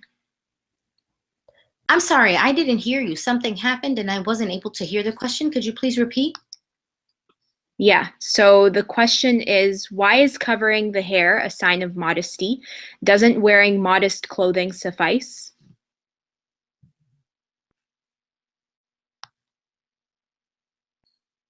Were you able to hear me? Yes, thank you. Thank you. I don't want to speak for everybody as it relates to this, but I think about, for example, if we look at a few years ago, there was this commercial. There was a horrible commercial. I think it was Herbal Essence shampoo, right? And it had to do with this woman kind of flinging her hair, and, you know, she was basically washing her hair, and, you know, it's like a big deal. I think everyone, I don't think that there would be any difference of opinion as it relates to men in terms of what a woman's hair does, right? In terms of it moving with her, the different styling of their hair. I mean, this is a billion-dollar industry, you know, the styling of women's hair, and, you know, the different ways that she's going to wear it, if it's up or if it's down, if it's revealing her neck, if it's in her face, if it's, you know, I think there are a variety of things that, without a doubt, that hair would be a part of the attractiveness of a woman. And not seeing the hair, let's keep it, let's do the flip side of the narrative. If it were not an issue, we wouldn't be having this conversation, right? Hijab would not be such an issue. People would not be so obsessed. Why can't I see her hair, right? No one's asking, you know, that about her arms. They're asking that about her hair. That's just my brief opinion on it. Thank you, Sister Aisha. So we have a lot of questions coming in, which is awesome. Before we move on, I just want to remind everyone to please do fill out the polling questions as they're coming, and keep asking questions in the chat box. And finally, please do try and donate to Yaqeen, support our work. This is a not-for-profit endeavor, and we try to make our content free for everyone. So however you can support in ways big or small, that would be fantastic. So the next question is actually very interesting and very relevant. The viewer asks, in this age of constant exposure to Insta fashion that sometimes uses hijab as a prop for trends, how do we create a balance between wearing hijab as a narrative of reclaiming what femininity is, as Sister Aisha Prime said, and feeding into societal expectations of femininity?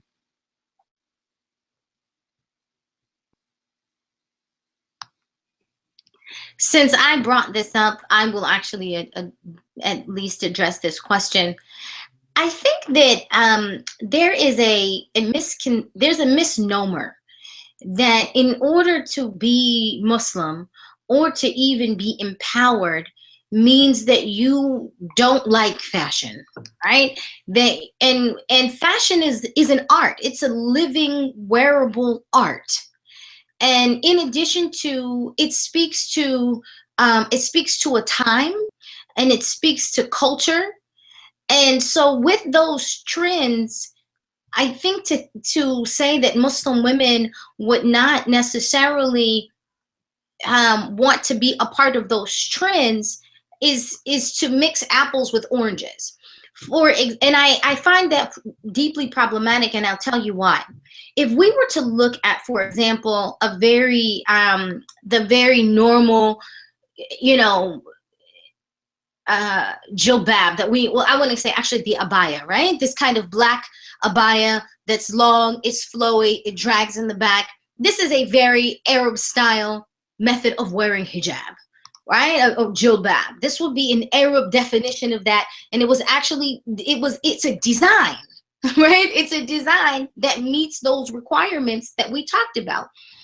If I were to, let's say I were a Sudani woman or a woman from India who chose to do it based on a sari, which is to wrap multiple times, right? Layers and layers of fabric, where I still have covered those same areas, and the fabric is still loose and flowing, and you still don't see the shape of my body, but I've done it according to a certain culture, a certain way that appeals to the people of that region or other regions, and that type of that style appeals to them for a certain reason based on their expression.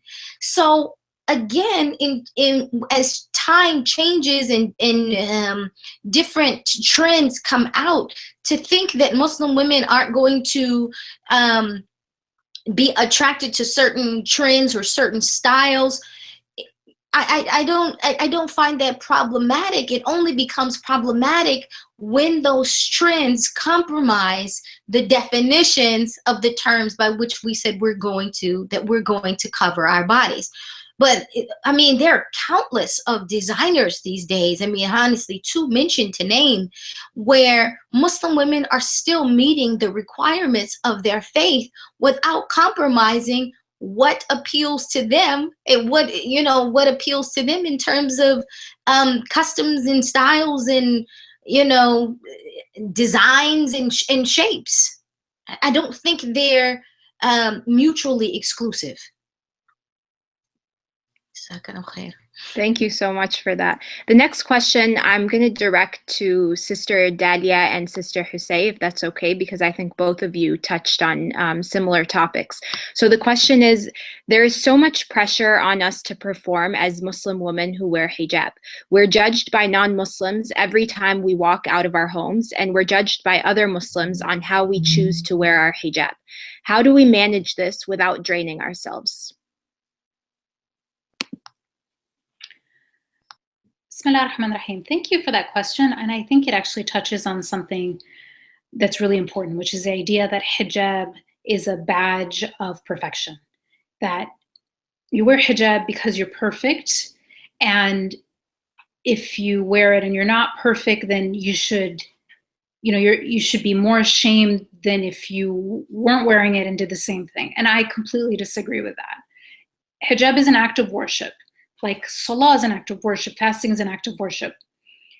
If I pray and I commit a sin or I make a mistake, is that worse than had I not prayed? I mean, is it worse for me to be someone who prays and makes that mistake than if I weren't praying and made the same mistake? It's such a ridiculous concept that wearing hijab requires perfection, or else just take it off, right? That's always the response. Like, you know, you're wearing hijab and you're doing that. Well, why are you even wearing it? You know, just take it off. Like this ridiculous concept that that unless you're perfect, you're not allowed to wear hijab. So I had this problem myself. That's why I speak about it so passionately. When I first started wearing hijab, I was 17 years old, and I was starting college at that age, and I was wearing hijab, and I was the only woman in my engineering college who wore hijab. And so I felt like all this responsibility to be perfect and to like show everybody that we were awesome, that Muslim women were, you know, great at engineering, this male-dominated field. And like, it was so stressful. I mean, college is stressful by itself without this added burden of representing 1.7 billion people. And then one day I just had to say, I represent myself. I am one human being, and I represent that person. I represent Dalia Mogahed.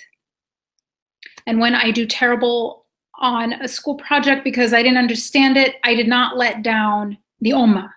You know, okay, because everyone saw that I had done bad and I wear hijab, or whatever mistake or, you know, many shortcomings that I can list aside from that. But I'm just explaining, you have a choice whether or not to accept that burden.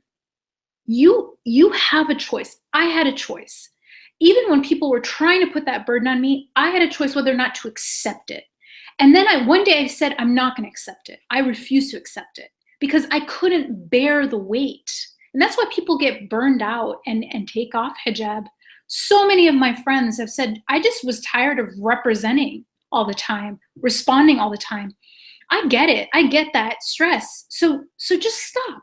You don't have to be anything but yourself. That's the only thing you're going to be held accountable for. Hijab does not make you, you know, our national spokesperson. It does not make you a mascot. Even when people expect it of you, and even people are enforcing it on you, whether they're from, you know, other faiths and they're looking at you in that way, or they're from your own community and they're looking at you that way, you don't have to accept it. And I'm strongly suggesting, strongly encouraging you to reject that burden. You are accountable for yourself before God, period. No matter what you decide to do or what you wear. Thank you for that, Sister Dalia. Do any of the other speakers want to comment on that, Sister Hosai? Sure. Alhamdulillah. Jazakallah khairan, Sister Dalia. I agree with everything you've said, and I've had very similar experiences to you in terms of just feeling a lot of pressure all the time. And I really want to just highlight the importance of really focusing more on the inward than the outward. Although hijab is obviously a very outward display, it's more important that you have peace of mind and really just keep focusing on intention and sincerity. This is the most important thing. And I'll share a story that happened to me.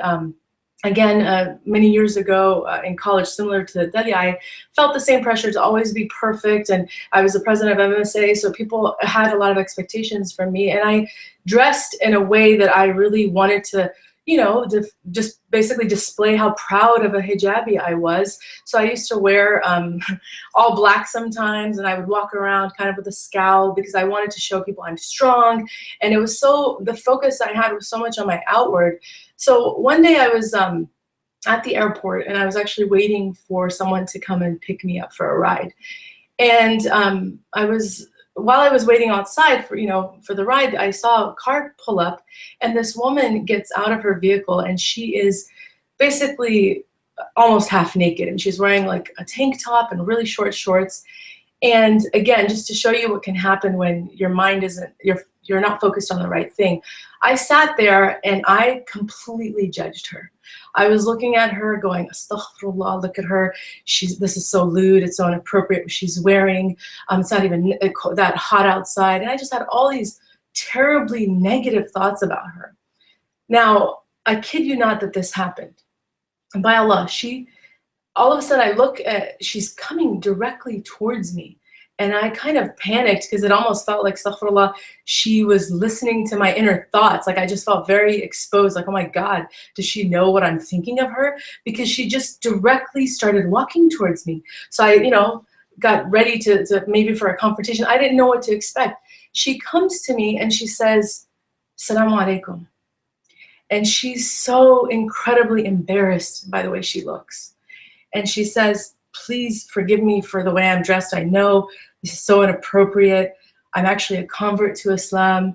I'm clearly not in the right place right now, but I saw you and I thought like maybe this is a sign that Allah wants me to, come and talk to you because I really want to make a connection again. And I have a child, I have a son, and I want to, teach him more about Islam. And I thought maybe you could help me, like, with books and recommendations. And she just kept talking. And I had just like this out of body experience. Like I'm there, but I'm not there because my heart was beating so fast. And I felt just, it was an epiphany for me because I realized, as we continued talking and eventually she left, just how, who in that situation, if you really think about it, I was outwardly doing everything right, but my inward state wasn't matching my outward state. And that's why I think it's so much more important to focus on the inward. The hijab is yes, it's an act of worship, but we have to be constantly working on our inward state because here she wasn't dressed modestly by any means, but she had humility, she had sincerity, she wanted to connect with Allah subhanahu wa ta'ala. And here I was outwardly looking, perfect, like the perfect example of what a hijabi should look like in terms of full cover, like head to toe, loose clothing. But look at my inward state. And so for me, that was one of the most powerful experiences of my life, and I'm so grateful to Allah subhanahu wa ta'ala for humbling me in that moment and making me realize that my focus, if it's always on the outward and not on the inward, that this is the danger, that I can, astaghfirullah, if I had continued that way, I don't know where I would have been. But it was a time for me to really do that, inner work and realize like I have to just accept that Allah wants sincerity, He wants intention, He wants that's what He expects from us. We're not going to be perfect. We'll never be perfect. And that's why we're encouraged by the beautiful hadith that constantly remind us that the tawwab, the one who's returning always and asking Allah subhanahu wa ta'ala for forgiveness, is dearer to than the one who's perfectly worshiping. We're reminded of this, sins as far as the skies or foam of the ocean. Why were these hadith there? To remind us that Allah subhanahu wa ta'ala isn't looking for perfection, but He's looking for sincerity. So I really encourage the sister and anybody who's out there to constantly go back and to really look at your effort. And even if you're not, you're making mistakes along the way, like mashallah, Sister Dalia said, alhamdulillah, this is okay, you're a human being. But to really surround yourself by people who support you, who uplift you. Jama'at is so important. So if you have people in your life that are holding you up to impossible standards, you need to put distance between yourself and them. And you need to surround yourself by people who are always encouraging you and positively reinforcing you, not making you feel inadequate, not making you feel inferior, not making you feel insecure, because like Sister Dalia said, they're comparing and contrasting. No, we need to uplift each other and stop the judgment, stop this just negativity that's just swept across our community of always picking on people. People are suffering. There are people who are leaving this deen. There are people who are suicidal, who are seeking, they're struggling with deep pressures because they can't fit someone's mold, whether it's society, their family, the imam and the masjid, whoever it is. We have to stop this. It's insane, and just focus on the inward and remember, all Allah subhanahu wa ta'ala asks is sincerity. Just be sincere. Jazakumullah khair. Thank you so much, Sister Hosai. Oh, would you like to add something, Sister Amina? MashaAllah, everything that's been shared is very beautiful, but that's actually, I just wanted to say that that's one of the oldest tricks of shaitan. That he will do this where he'll tell you, you're not good enough to make dua, you're not good enough to pray, you're not good enough to wear hijab, you're not good enough to do any act of worship. And really, this is one of his oldest tricks in the book, and we need to recognize that that's one of the tricks of shaitan and not fall into it. in Surah Al-Najm, Allah subhanahu wa ta'ala says, "Well, أَلَّا تَزِرُ وَازِرَةٌ وِزْرَ أُخْرَى," that no soul will bear the burden of another soul. You're only responsible for yourself in front of Allah. And there is, if you can't carry it, I love how Sister Dalia said, if I can't carry the ummah on my shoulders, nobody's designed to carry the ummah on their shoulders. The only person that could have possibly carried the ummah on their shoulders is the Prophet ﷺ himself. Even the Sahaba were not able to do that. And there's just, to expect a Muslim woman to do it is insane. Thank you, Sister Amina. So we're going to try to fit in a couple more questions. We're running out of time, but we're having a great discussion. So the next question is, some sisters object to the quote, wear a hijab for a day events because some non-Muslims will leave with the belief that they understand the Muslim experience, which leads them to not listen to actual hijabis. What are your thoughts on this? And I'll open that up to whoever wants to take it.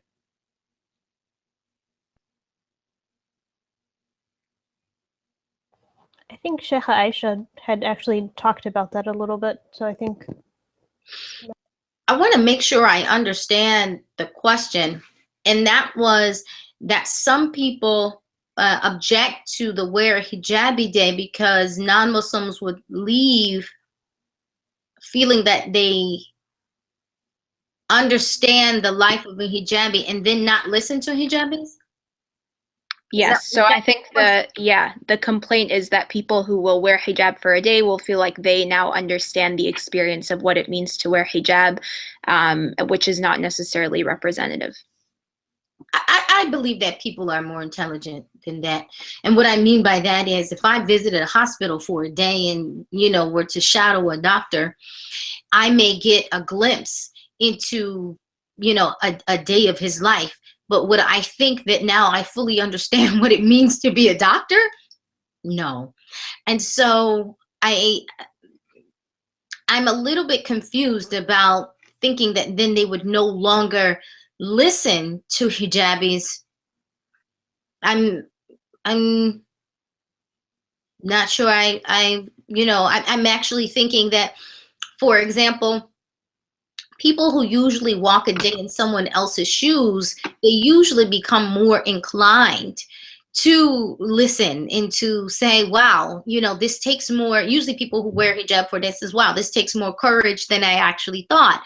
Or I didn't realize how many people were judging you. Or I didn't realize, you know, or I didn't realize that, you know, what a beautiful experience or that you may be having. I mean, I think it's in, you know, people walk away with a variety of different experiences, but I've never heard of, and I'm, you know, I'm not saying that's not the case, that someone walked away saying, so I will never listen to a hijabi. I've done a lot of hijab days, not necessarily, you know, participating in them. Usually there are kind of some lectures that are being given. There's some discussions that are being had where there is an opportunity for them to talk to other hijabis and kind of engage with them. I think the main point of the event was to be engaged. I just want to say that I've read reflections by women of other faiths or no faith who participate in, you know, wear hijab for a day in solidarity with Muslim women who wear hijab, visibly Muslim women. And the reflections are really they're born out of experiential empathy, and I think that these are things we should encourage. We should encourage calling people into our spaces rather than shutting them out in fear that they will replace us. That's how we are good, compassionate, generous sharers of our wealth, the wealth of Islam. At the same time, allies should be good allies. And a good ally is not someone who seeks to replace the one that they are supposedly trying to be an ally for. So while there is always a danger of allies seeking to replace your voice rather than passing the mic, that is not a good enough reason to shut them out. Because there's so much good that has come out of people experiencing just one day of what it feels like, you know, to be visibly different in some way. And I think we should welcome that rather than push people away.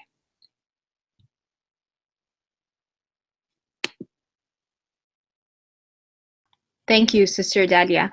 So sadly, we have time for one more question, and then we'll have to close for the evening. And I just want to say that we are compiling all of the questions that are coming in, and inshallah, we'll be able to gather answers for those and send them to our viewers via email or on the Yaqeen website. So don't worry, your questions will be answered. But for tonight, we'll have one more question, and that is, how do you respond to people that believe that hijab is an outdated form of obedience to Allah and that we need to, quote, stick to our times?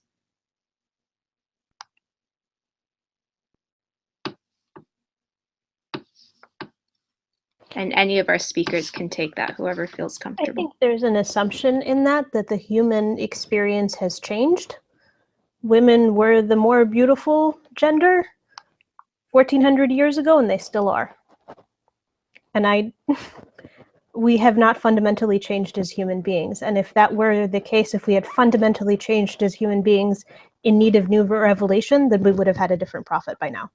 And we don't, because the Quran still works. And it's still working in so many different parts of the world. That is, I feel like that's us trying to impose our own ideas of the time on a timeless religion. And subhanAllah, we're still the more beautiful half of humanity. And my question would be, what is the value of hijab that causes people to then see that that value is no longer necessary? Like, who's dictating the agenda, right? And so for the Muslim woman, the one who's dictating the agenda is the Almighty. And based on verses that have been quoted already so far, we recognize that the Almighty of then is the Almighty of today.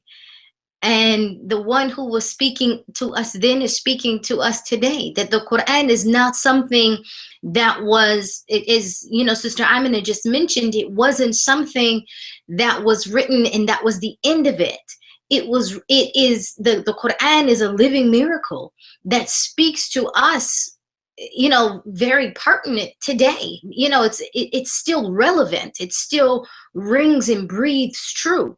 I mean, I think about, for myself, someone who was from Jacksonville, Florida, Duval County. The first time that I initially had never heard of the Quran, didn't know a Muslim. However, when I picked it up in the late 90s, it was something that answered my questions. It was something that quenched a thirst in my soul. And so I say that to say, if it was relevant, if it shared that same relevance for someone in Arabia in, you know, for more than 1,400 years ago, and yet it could still address that in, you know, in the 21st century, then we have to a shadow of a doubt, because there's still people coming to Islam because it answers their questions and solves their problems, because it speaks to the soul of humanity, and that is still present. Jazakumullah khair. Thank you, Sister Aisha. So I think there was a tiny echo. I'm sorry about that, but perfect timing, because with that, it's time to conclude our webinar. I just want to say again, thank you so much to our speakers for joining us, and to our viewers for tuning in and engaging in this really important discussion. And inshallah, we are going to keep it going over the next few weeks through the Yaqeen page. We hope that you benefited and that you'll continue to follow and support Yaqeen's work. I just want to remind everyone to please do support us by clicking the info icon at the top right of the video, and or visiting yaqeeninstitute.org/donate. So with that, I'm going to ask our speakers to just stay on for a few more minutes, but for everyone else, thank you so much for joining. Jazakumullah khair. Good night, and wa alaikum assalam.